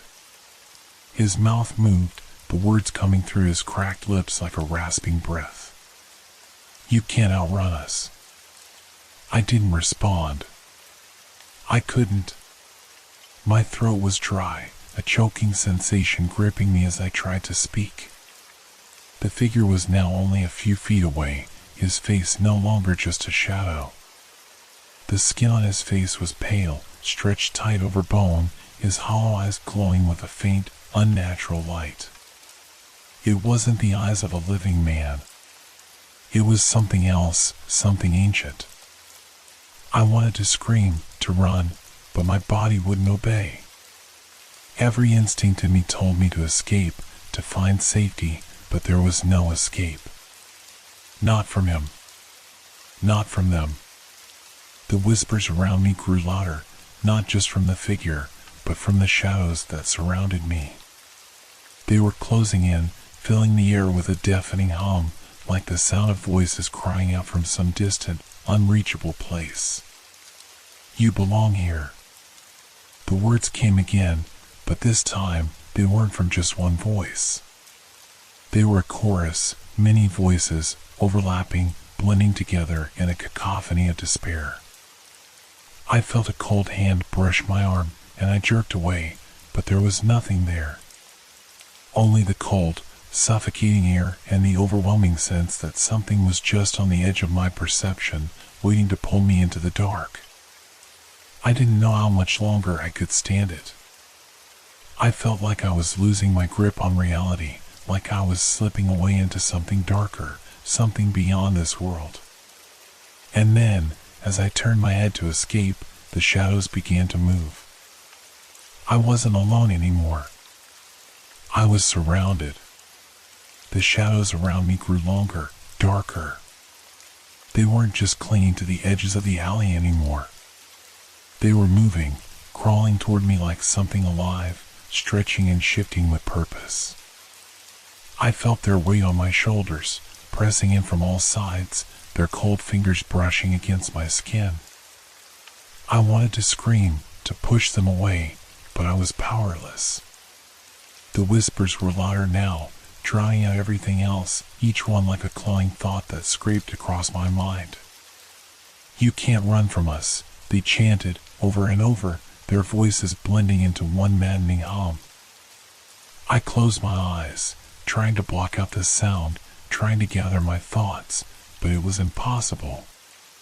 The air around me had thickened, and I felt as if I was suffocating in the darkness. My chest was tight, my breathing ragged.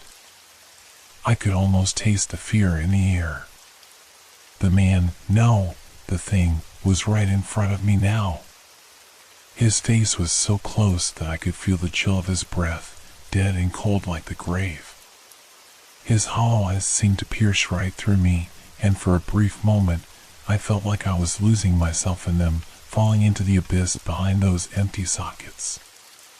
"You belong here," he whispered again, but his voice was different this time, calmer, almost soothing. It wasn't just an empty declaration anymore, it felt like a promise.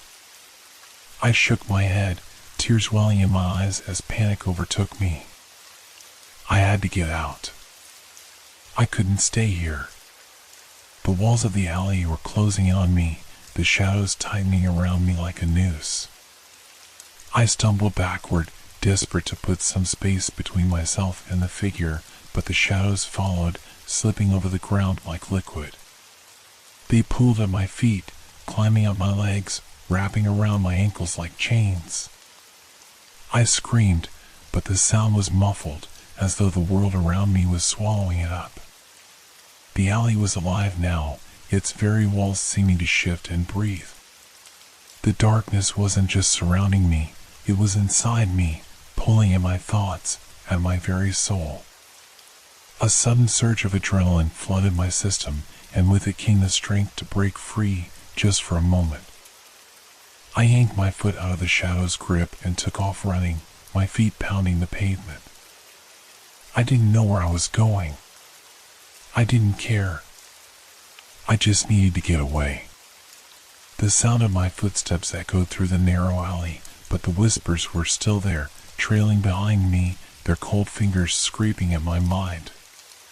You can't escape. I pushed forward, but I was running in circles.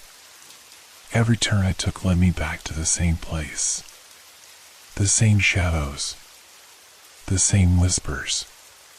The figure was still there, watching me from the end of the alley, his hollow eyes glowing brighter now, burning with that unholy light. And then, I realized something. I wasn't alone in this alley anymore. I stopped dead in my tracks. I wasn't alone in the alley. I could feel them now. There were more of them.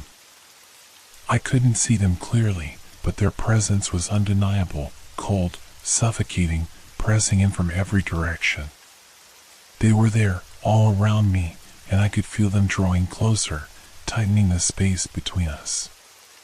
Their footsteps echoed in the silence, a sound that seemed to come from all sides at once. I turned slowly, my eyes darting in every direction, trying to find them, but there was nothing. Just the shadows that seemed to stretch unnaturally long, as though they were reaching for me. The figure was still at the end of the alley, watching, waiting. But it wasn't just him anymore. I could feel their eyes on me. I couldn't explain how, but I knew they were there. The same hollow, empty gaze that had burned through me in the station was now here, surrounding me. It was suffocating, like the air itself had thickened with their presence. My heart raced, and I stumbled back a step, my breath coming in ragged gasps. My mind screamed at me to run, to get away, but my body wouldn't move. The shadows were holding me in place, like invisible chains wrapping around my legs, my arms, my chest. I could feel the coldness now, creeping up my spine, wrapping itself around my neck like a tightening noose. The whispers grew louder, more frantic, filling my ears with a cacophony of voices. "Join us," they said, "it's too late to leave." I shut my eyes, trying to blot them out, but the darkness inside my mind was worse than the darkness around me. I could see their faces now. I could see their twisted, contorted features, their eyes empty and filled with sorrow, their mouths open in silent screams. Their forms were hazy, barely solid, but they were there, moving, stretching, flickering in and out of view, like they were always on the edge of my perception. I opened my eyes again and looked at the figure. He was closer now, much closer. I hadn't heard him move, but there he was, standing just a few feet in front of me. The shadows shifted around him, swirling like smoke, and I could hear the faint sound of a train's horn in the distance, distant but unmistakable. I could feel the pull. It was like gravity, something drawing me toward him, pulling me toward that endless dark. A part of me wanted to give in. A part of me wanted to belong to this place, to accept whatever fate awaited me. But I knew it wasn't real. This wasn't my fate. It couldn't be. I had to fight. I had to escape. With a burst of strength, I broke free from the shadow's grip, sprinting down the alley toward the street. The whispers followed me, their voices now shrill and desperate, as if they were losing me, as if I was slipping through their grasp. I didn't stop to look back.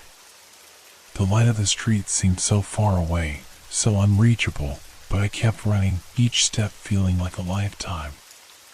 The figure's shadow stretched after me, longer than before, but I didn't dare slow down. I couldn't. I wasn't sure how long I ran, but when I finally reached the street, I collapsed against a lamppost, gasping for air. My body was trembling, my legs threatening to give out beneath me. The street was still empty, but the presence hadn't gone away. The darkness clung to me like a second skin, pressing in from all sides. The whispers still echoed in my mind. You can't escape. The night didn't feel real anymore. The city lights blurred in front of me, their glow stretching and flickering like the last remnants of something fading away. I couldn't trust my senses. Nothing felt grounded. My hands shook uncontrollably, the cold of the lamppost beneath me doing nothing to calm the tremor in my body. I could still hear the whispers in my ears, feel the cold, the presence of something just beyond my reach, like an invisible fog that was creeping under my skin. I stood up slowly, wiping my forehead with the back of my hand, but the sweat didn't stop. The city should have felt like a sanctuary, alive, bustling, filled with people. But all I could feel was the weight of the shadows, pressing against my ribs, pulling at my thoughts. What happened down there? I had to know. I couldn't just pretend it didn't happen. I couldn't live with the nagging feeling that something was coming for me. That something was already there. I needed answers. But the station was still fresh in my mind, the haunting image of the figure, the whispers, the shadows. I had barely escaped. I wasn't sure I could ever go back there, not after what I felt, what I saw. But what if it wasn't just me? What if there were others who had experienced the same thing? I glanced down the street, half expecting to see someone watching me from the corner, a face twisted in the same hollow emptiness I'd seen in the alley. But the street was empty, too empty. I turned and started walking, my footsteps heavy on the pavement. The cold night air seemed to have a grip on my chest, squeezing tighter with every step I took away from the station. My mind kept circling back to it. The more I tried to ignore it, the louder the whispers became, a cacophony inside my head. I couldn't ignore this anymore. My phone buzzed in my pocket, pulling me from my thoughts. I pulled it out, half expecting another warning from some deep, creeping corner of my mind. But it was a text from a number I didn't recognize. Did you see them? My heart skipped a beat. I didn't have to ask who the sender was. I knew exactly who they were talking about. The figures, the shadows, the things I had just run from. I stared at the message, the screen lighting up my face as my hands trembled. How did they know? Who were they? I quickly typed a response, but my fingers felt slow and clumsy. Who are you? The reply came almost instantly. We know what happened to you. We know what's down there. I didn't know what to think. It was impossible. Yet somehow, I couldn't shake the feeling that everything I had experienced had led to this moment. This was no coincidence. This was bigger than me. Before I could respond, the phone buzzed again. Meet us. We'll explain. Tomorrow. Same time. Same place. The shadows that had been chasing me were now closing in on my mind. This wasn't over. It had only just begun. I stood frozen on the street, my phone still in my hand, the words glowing in front of me. Tomorrow. Same time. Same place. I could feel the weight of the message pressing on me, suffocating me more than the shadows ever had. My mind raced, torn between the fear that had gripped me ever since I left the station and the possibility that this was some kind of sick joke. Who were these people? How did they know what I had seen? 1,000 questions churned in my mind, but none of them made sense. The station was closed. It had been abandoned for years. There shouldn't have been anyone there. And yet, something had been there. Someone. Or something. I glanced around, the streetlights flickering like dying stars. The air seemed thicker here, colder than it should have been for a city night. I could still feel the remnants of the darkness that had followed me, lurking in the corners of my vision as if it were waiting for me to look away. I didn't trust the message, but deep down, I knew I couldn't ignore it. I had already been to the station once, and I had barely escaped with my sanity intact. But I couldn't leave it at that. Something had happened down there, something beyond my understanding. And these people, whoever they were, seemed to know more than I did. I had to find out. I glanced at my watch. I had to wait until tomorrow, but the thought of another night filled with restless sleep, the whispers crawling through my mind, made me want to scream. I couldn't shake the feeling that I was being drawn back to that place.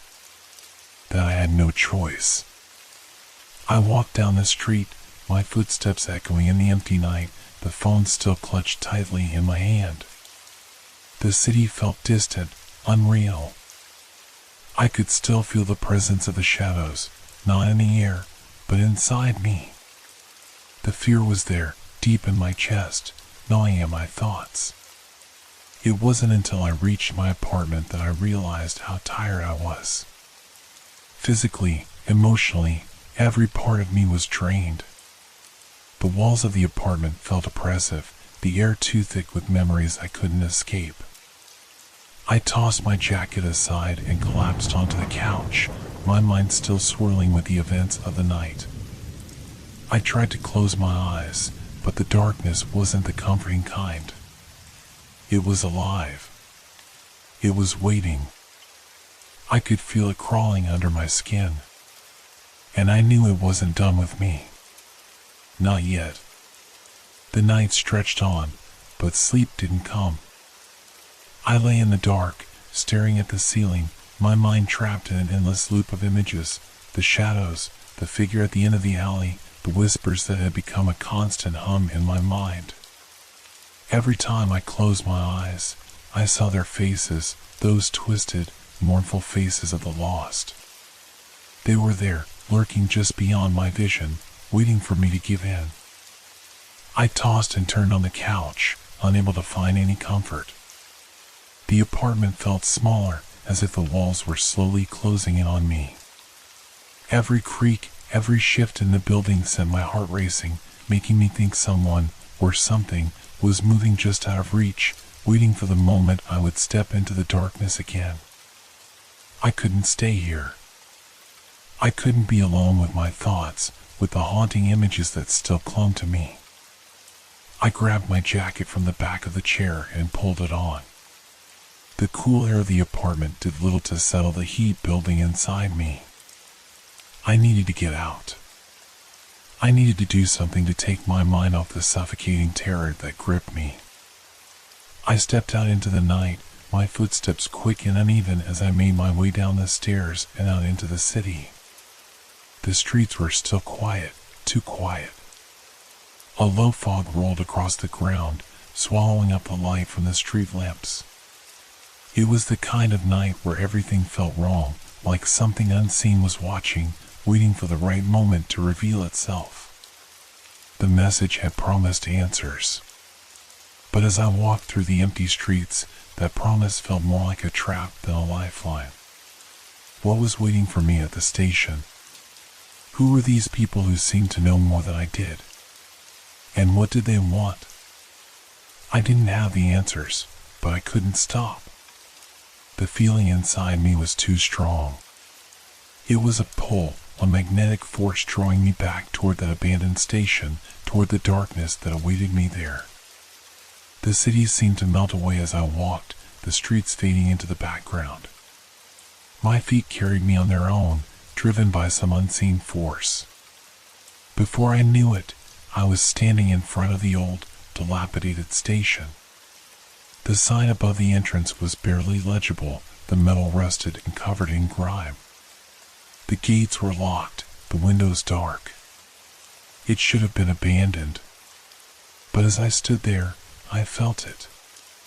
The same heavy, oppressive air that had been in the alley. The same suffocating presence that had followed me home. I wasn't alone. The shadows shifted at the edges of my vision, I could feel them watching me, waiting for me to make a move. I took a step forward, my breath shallow, my pulse racing. And then I heard it. A soft whisper, barely audible, floating through the air. "Come inside." I froze, my heart pounding in my chest as the whisper echoed in my ears. The voice was faint but clear, as if it had come from right behind me. The words sent a chill through my bones, my breath catching in my throat. "Come inside." It was the same voice I had heard in the station, in the alley, the voice that had haunted my every thought. It wasn't a question. It was a command. I didn't move. My body was frozen in place, every muscle tense as the hair on the back of my neck stood on end. The shadows around me seemed to pulse, to breathe. I could feel them drawing closer, stretching their tendrils into the space between the buildings, creeping toward me. The whisper came again, this time more insistent, more urgent. "Come inside. You know you have to." The darkness was pressing in on me, filling my vision until there was nothing but the blackness of the abandoned station in front of me. I could hear my heartbeat in my ears, feel the sweat dripping down the back of my neck. I wanted to run, to escape, but my feet wouldn't move. It was like the darkness had a hold of me, binding me to the spot. But then, through the suffocating haze, I heard something else. A sound. A faint, metallic scraping noise, like the screech of a train on rusty rails. I turned my head slowly, my eyes searching the shadows, trying to make sense of the sound. For a moment, I thought I saw something move, a shape, just out of reach of the dim light from the street lamps. But when I blinked, it was gone. "Come inside." The voice wasn't just a whisper now. It was louder, more forceful, almost demanding. The shadows around me seemed to writhe, their forms shifting and elongating, reaching for me like grasping hands. I swallowed hard, the decision weighing heavily on me. I didn't know who or what was on the other side of that door, but I couldn't ignore the pull. I had come this far. I couldn't turn back now. I had to know the truth. With a deep breath, I took a step forward toward the entrance of the station. The air around me felt colder as I crossed the threshold, the shadows swallowing me whole as I stepped inside. The door creaked shut behind me, and for a moment, I was plunged into darkness. I could hear the faint hum of the city outside, distant and muffled, but inside the station, it was silent, eerily so. The air was thick, heavy with the smell of mildew and decay. The ground beneath my feet was uneven, the floorboards groaning with every step. I felt a shiver run down my spine. There was something in here with me. I could feel it in my gut, that same oppressive presence, like I wasn't alone. But there were no lights, no sounds, just the oppressive silence. I took another step, the shadows growing darker around me, pulling me deeper into the station. And then, I heard it again. The voice. "You shouldn't have come." The voice echoed in the silence, sending a jolt of fear through me. It wasn't the whisper anymore. It was clear, sharp, and filled with an unsettling certainty. "You shouldn't have come." I stopped dead in my tracks, every muscle in my body tensed. The words hung in the air, as if they had been carved into the very walls around me. The temperature seemed to drop, the chill biting through my jacket. The shadows around me felt alive now, twisting and shifting in unnatural ways. It was like I was standing in the middle of something vast and forgotten, something that had been waiting. I forced myself to move, my feet dragging along the cold, creaking floor. Every step was slow, deliberate, as if my body knew I was walking into something I couldn't fully understand. The door behind me seemed far away now, a distant memory, and I was surrounded by nothing but the dark, the suffocating silence, and that voice.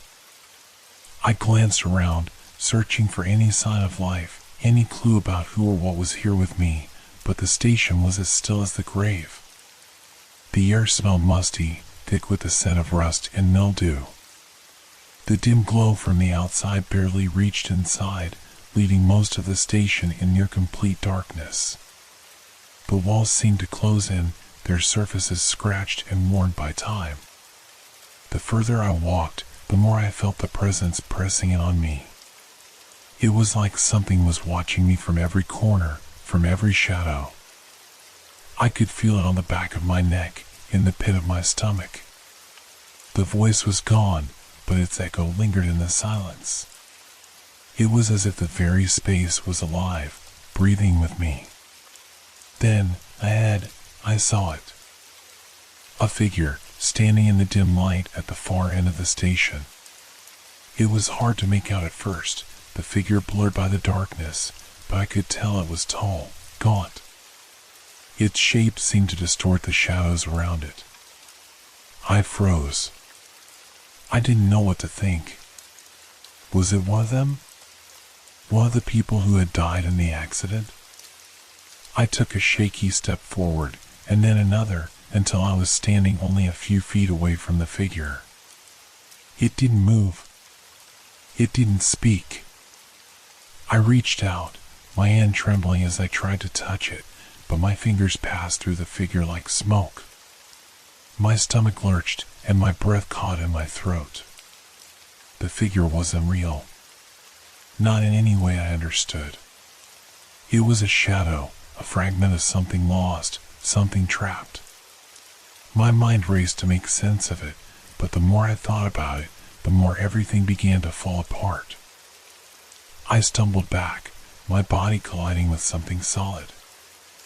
I whirled around, panic flooding my veins as I found myself face to face with more figures, each one shifting and flickering like they were caught between worlds.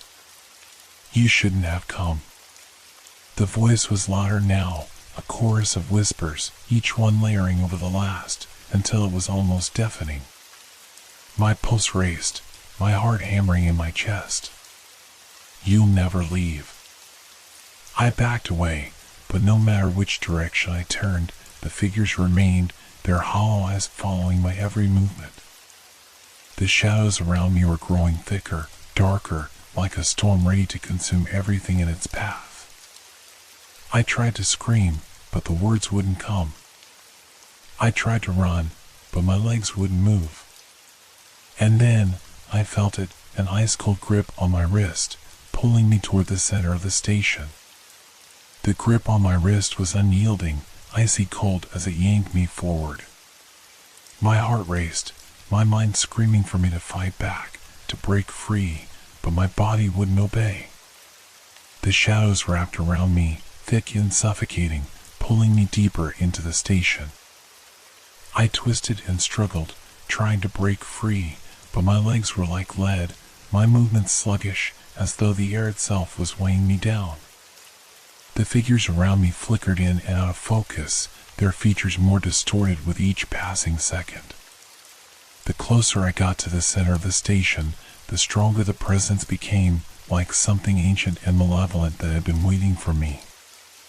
I could feel the cold creeping deeper into my bones, like it was draining the life from me, and the more I fought, the stronger it grew.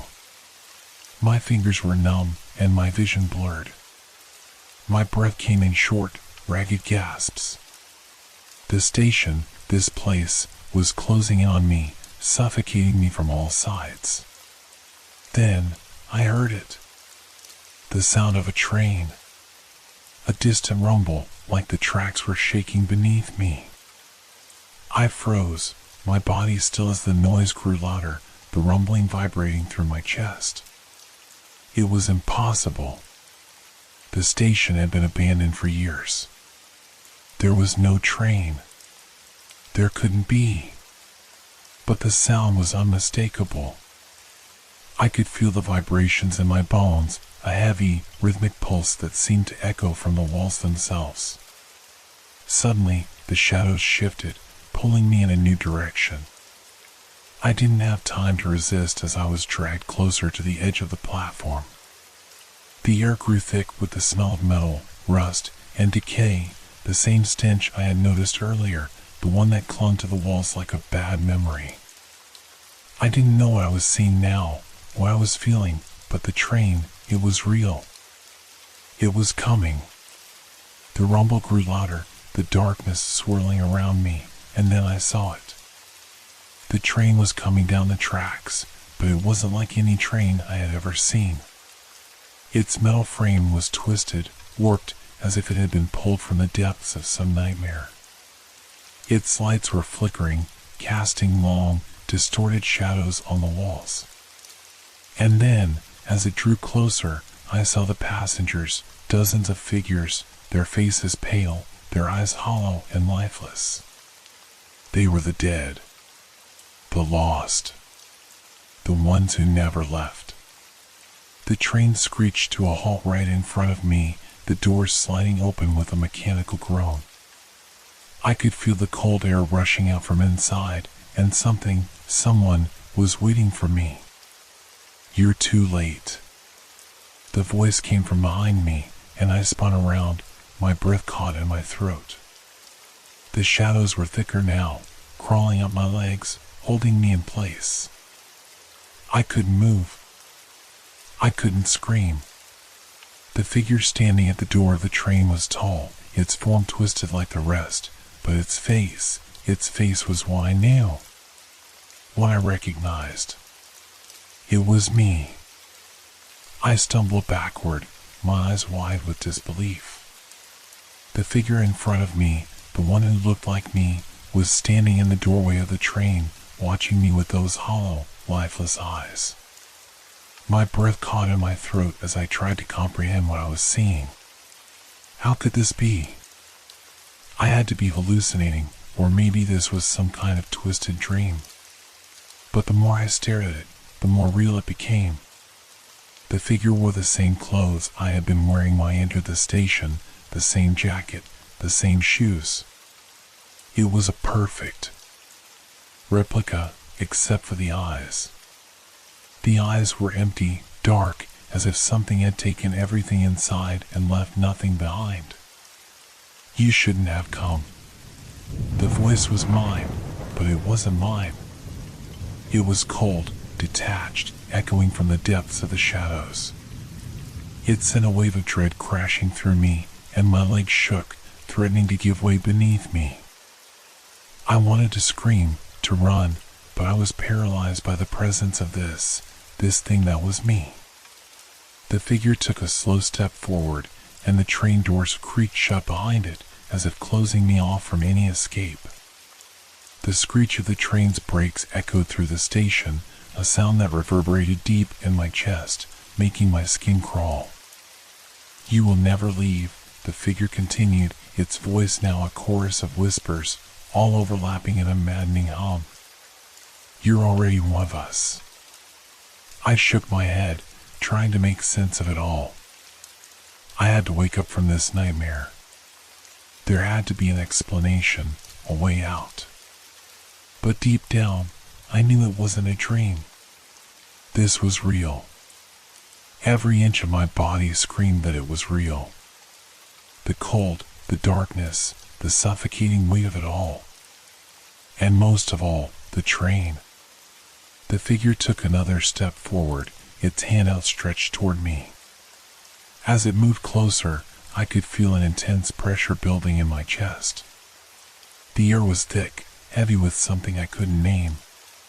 It was like being suffocated by the weight of the past, of all the souls who had been trapped in this place. "No, no!" I whispered to myself, my voice shaking. I tried to pull away, but the shadows tightened around me, holding me in place. My vision blurred, the edges of the station twisting, warping, as if the reality itself was fracturing.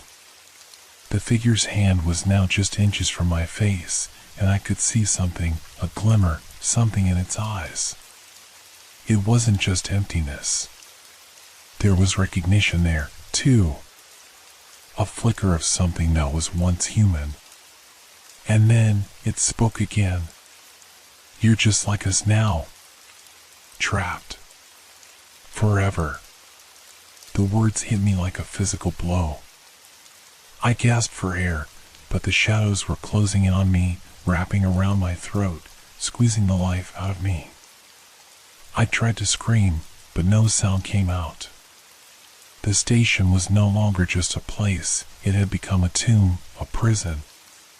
The figure smiled, a twisted, empty smile, and I realized, with a sickening clarity, that I wasn't meant to leave. This was where I was meant to stay. This was my fate. It's already too late. I couldn't breathe. The air was thick with dread, so suffocating I could feel it pressing against my chest, forcing the last breath from my lungs. The figure's hand, like a cold, dead thing, hovered just inches from my face. Its smile stretched unnaturally wide, its lips cracked and dry, as though it had been waiting a long time for me. I tried to scream again, but it was swallowed by the heavy silence that clung to the station like a shroud. Every nerve in my body screamed to run, to escape, but I couldn't move. I was paralyzed, rooted to the spot, as if the very shadows themselves were holding me captive. You can't escape, the figure whispered. Its voice was a cacophony of echoes, a chorus of past souls, each one twisted into the sound of my own voice. Your body is here, but your soul, it's already ours. I shook my head, my mind a whirlwind of panic. This couldn't be happening. I wasn't dead. I wasn't like them. I was alive. I had to be. But the cold that now seeped into my bones, the overwhelming pressure in my chest, the weight of the station pressing down on me, everything was telling me otherwise. The figure leaned in closer, its breath colder than the air around me. I could feel its presence in every fiber of my being, could sense the dark energy that radiated off it. It wasn't just a shadow. It was something ancient, something malevolent. The train never stops. It goes on forever. Just like us. Its eyes were hollow, empty voids, and yet I felt as though they were staring right into my soul. The accident, the crash, it left us here, in this place between worlds. And now, you're one of us. Trapped, unable to move forward. Forever. Tears welled in my eyes. I had heard about the crash years ago, a tragic accident that had claimed the lives of several people. But I had never imagined that the victims, these souls, would be so lost. Trapped, like forgotten echoes in a broken station. I wanted to understand, to ask what I had to do to break free, but the words died on my lips. My throat felt dry, constricted. The shadows pressed tighter around me, squeezing, pulling, dragging me deeper into the heart of the station. The train behind me hummed, its mechanical groan vibrating in the air, and I could feel the pull, the deep, unrelenting urge to step onto it. Something inside me resisted, a small flicker of defiance. But it was so faint, so fragile, that I wasn't sure if it was enough to break free from the grip of this nightmare. The figure grinned again, its eyes narrowing as it stepped even closer, the darkness swirling around it. We're all waiting for you. The others. I felt a cold hand brush against my shoulder, and I spun around, my heart skipping a beat. But there was no one there. Only shadows, stretching toward me, crawling across the floor, climbing up the walls. The whispers began again, louder this time, almost deafening. Join us. Stay with us. You can't leave. My legs buckled, and I fell to my knees, clutching my chest as if trying to hold onto some piece of myself that was slipping away. The darkness around me was thickening, twisting, coiling into something that I couldn't understand. It was alive, it was growing, it was suffocating me. I reached out with shaking hands, desperate for something, anything to hold on to. But there was nothing. Just the endless void of shadows and the hollow whispers of the lost. And then, in the distance, I saw it. The train. It was coming toward me, faster now, the lights flickering as it rushed down the tracks. But it wasn't just the train. It was the souls, the passengers, that filled the cars. I could see them through the dirty windows, their faces pale, their eyes hollow.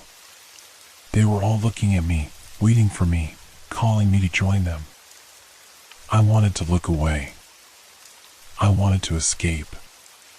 But my body refused to move, my legs like stone, my arms frozen by an unseen force.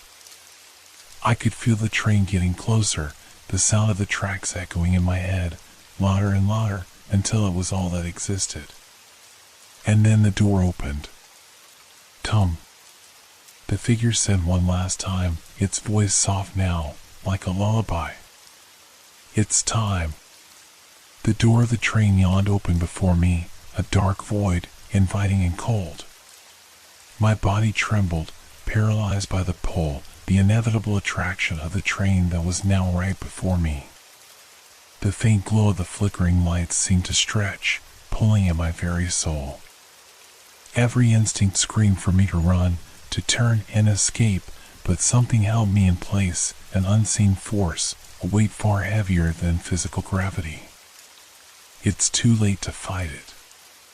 The figure that mirrored me whispered again, its voice now an unrecognizable blend of all the voices of the dead, a soft, almost melodic hum. "We're all here. Waiting." I wanted to scream. I wanted to shout, to tell the thing that stood before me to leave me alone. But my voice, like my body, was trapped. My throat tightened, dry, constricted as if the air itself was turning to dust. The weight in my chest became unbearable, pressing down until my breath was ragged, shallow. The shadows around me swirled with increasing speed. I could feel them slithering across my skin, crawling up my legs, my arms. They weren't just around me, they were inside me now, in my veins, in my mind. I could hear them whispering louder, their voices now an overwhelming crescendo in my head. "Join us. It's the only way out. The only way to rest." Every word felt like a needle, sinking deeper into my mind. Every part of me, my very soul, resisted, but the darkness was too strong. The train was no longer just a machine. It had become something alive, breathing, pulling at me like an extension of the shadowy force that was consuming everything. I glanced at the figure, my reflection staring back at me with eyes that no longer held any warmth. There was only coldness, emptiness. That smile, twisted and mocking, spread wider, its teeth jagged, like the teeth of some predator that had long forgotten what it meant to be human. "You are one of us now." It wasn't just a statement. It was a truth. A terrifying, undeniable truth that I felt deep within me. The coldness, the endless darkness, it was consuming me. Every inch of me, my very essence, was slipping away, swallowed by the void. The train doors creaked open wider, the air inside heavy with an unnatural chill. I could feel the pull, stronger now, an almost magnetic force. The souls inside the train, those who had been lost, were waiting for me, their faces pressed against the windows, their eyes vacant, staring with an empty hunger. They weren't just trapped. They were waiting for me to join them. "You can't leave," the figure whispered again. "You'll be just like us, forever." I couldn't resist any longer. The figure stepped aside, revealing the path to the train, and my legs moved, seemingly of their own accord. Every step toward the train felt like a violation, an erosion of everything I had once been. I could feel myself slipping further away, my identity, my memories, my humanity, all beginning to fade. I stepped forward into the dark, and the doors closed behind me with a deafening thud. Inside the train, the atmosphere was suffocating. It was a perfect mirror of the station, dark, decaying, cold, but now it was worse. It was confined, its metal walls pressing in from all sides, the air thick with the stench of rot. The seats were filled with the souls of the dead, their eyes lifeless, staring through me, around me. The moment I stepped aboard, I felt the full weight of their gaze. There was no escape now. The train jolted into motion, its wheels screeching as it slowly began to move down the tracks. The sound, deafening, the metal grinding, the relentless speed, it was like I was being pulled into the bowels of some dark abyss. The lights inside flickered, casting long, unsettling shadows across the faces of the dead who sat around me. They were all silent, their eyes hollow, their forms twisted. The train was no longer a mode of transportation. It was a cage, a tomb, a prison for those who had died and those who were about to join them. I couldn't breathe. The weight of the station, of the figures that surrounded me, was crushing. There was no way out. The darkness outside the windows was endless, a vast void stretching into infinity. And then the whispers began again, louder this time, surrounding me, filling my ears with the voices of the dead. You'll never leave. You are one of us. The train seemed to speed up, its motion now a blur as it tore through the darkness, the walls around me pulsing with the rhythm of the tracks. The souls that filled the train car didn't speak. They didn't need to. Their eyes, their hollow, dead eyes, spoke volumes. Each one looked right through me, as if I was already one of them, just another lost soul, waiting for whatever fate lay beyond this endless ride. The whispers grew louder, reverberating in my skull, burrowing deep into my mind. You're home now. This is your place. Their voices, all blending together, felt like hands reaching inside me, tearing at whatever fragments of my humanity were left. I wanted to close my eyes, to shut out the sight of them, the sight of the train, but I couldn't.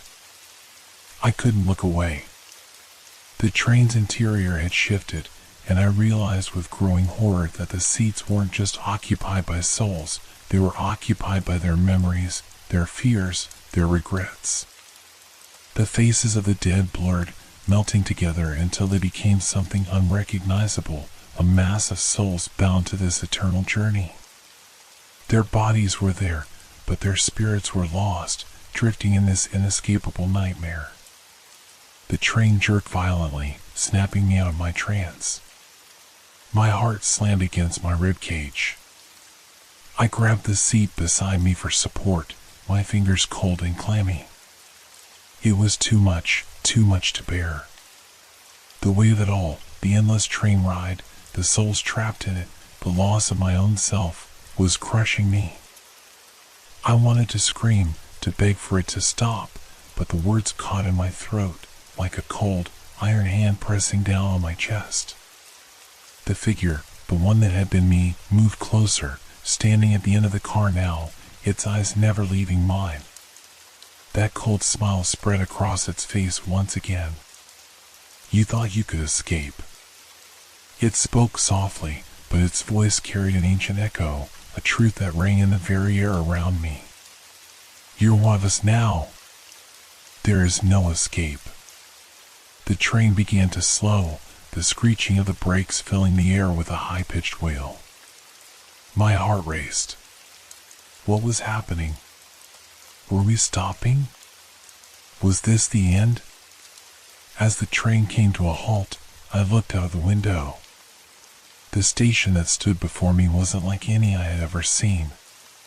It was dark, decayed, as though it had been forgotten by time itself. The track stretched into the void, disappearing into the infinite dark. And standing at the edge of the platform was another figure, tall, faceless, its body cloaked in shadow. It was waiting for me. The doors to the train slid open, and an overwhelming, bone-chilling cold flooded the car. I could feel the temperature drop in an instant, my breath visible in the air as though I had stepped into a different world altogether. My body screamed for me to stay put, but my legs moved of their own accord. I stood up, shaky, uncertain, as if something beyond my control was pushing me forward. I stepped out of the train, my foot landing on the platform. The shadows enveloped me, pulling me further into the station. The figure at the end of the platform didn't move, but I felt its presence, felt it watching me as I walked toward it. It wasn't a figure of flesh. It wasn't human. It was something ancient, something that had been waiting for me. The whispers surrounded me again, louder this time, until they were deafening. "You're one of us now. There is no escape." I turned around, my heart hammering in my chest, and saw the train's doors close behind me. I looked at the empty seats, the faces of the dead pressed against the windows, their eyes locked on mine. The train had left, but I hadn't left with it. The figure on the platform finally spoke. "You've come home." The train was moving faster now, the walls of the car flashing by in a blur of darkness. The faces of the dead pressed against the windows, their eyes vacant, their mouths open in silent screams. I couldn't take my eyes off them. There was something about the way they stared, as though they were waiting for me to understand, waiting for me to accept my fate. The hum of the train was deafening now, louder than ever before. It was like the train was alive, its heartbeat syncing with my own. Each beat of the train's wheels against the track was like a drum, driving me deeper into the abyss. My heart pounded in my chest, my breath shallow as the air grew colder, the chill seeping into my very bones. I tried to move, to stand, but my body refused to obey.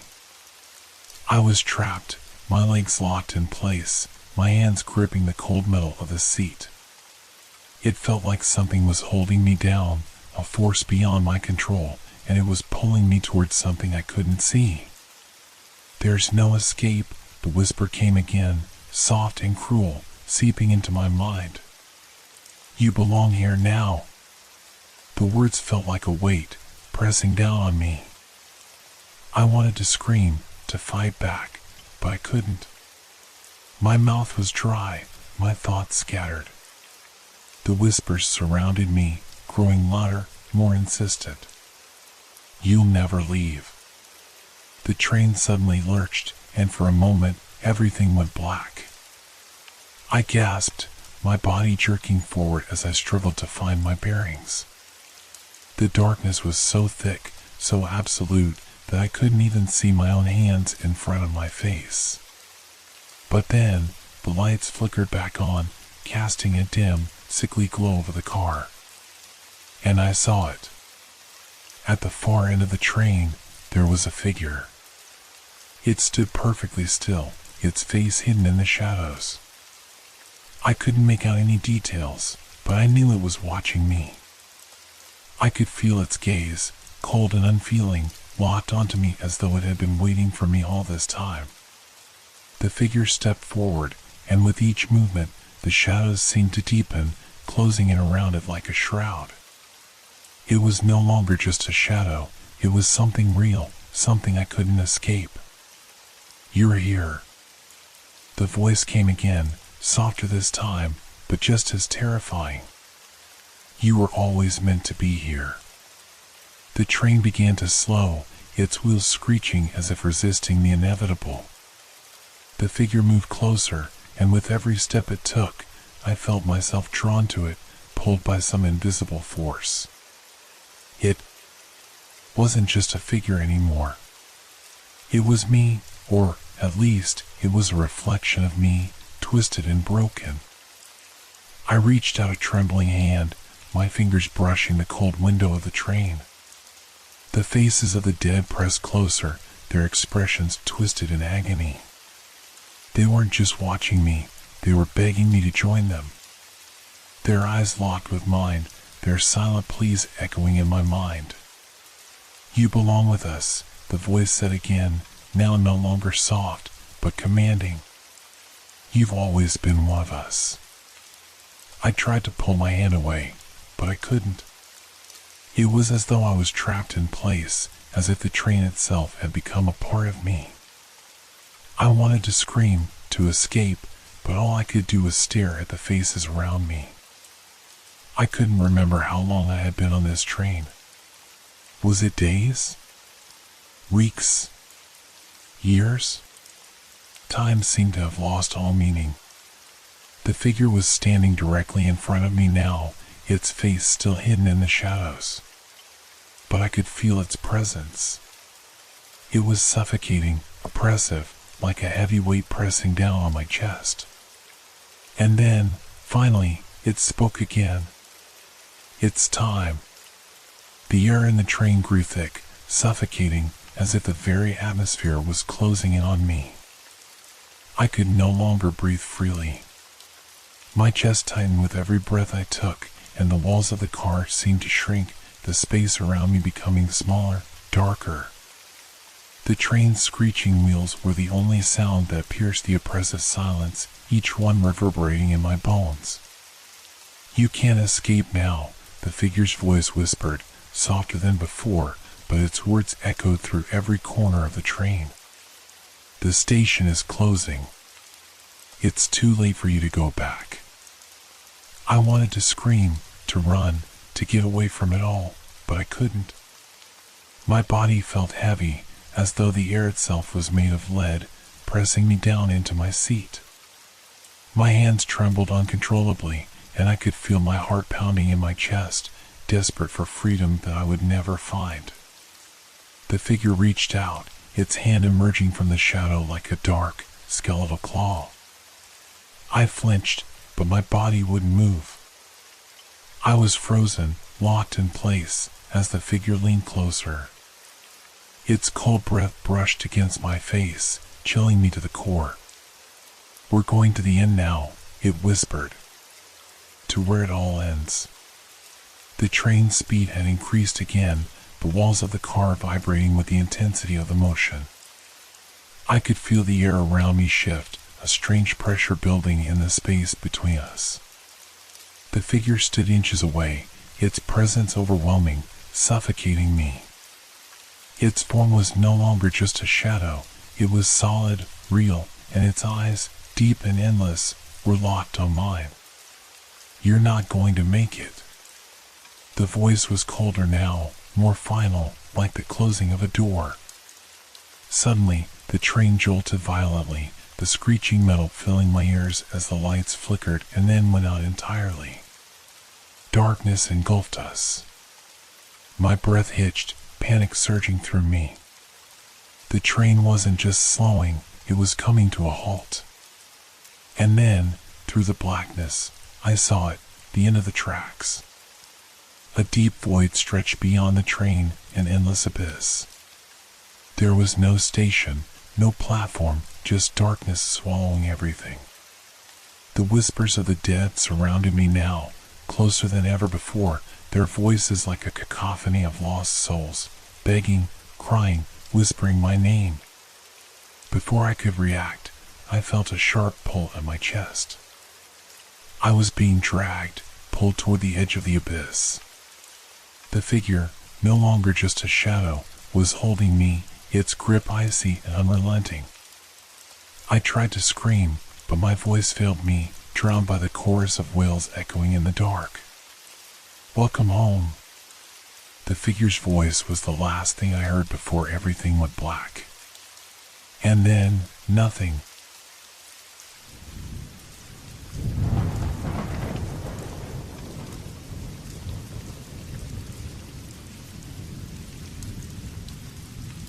Hope your dreams are filled with fear. Good night.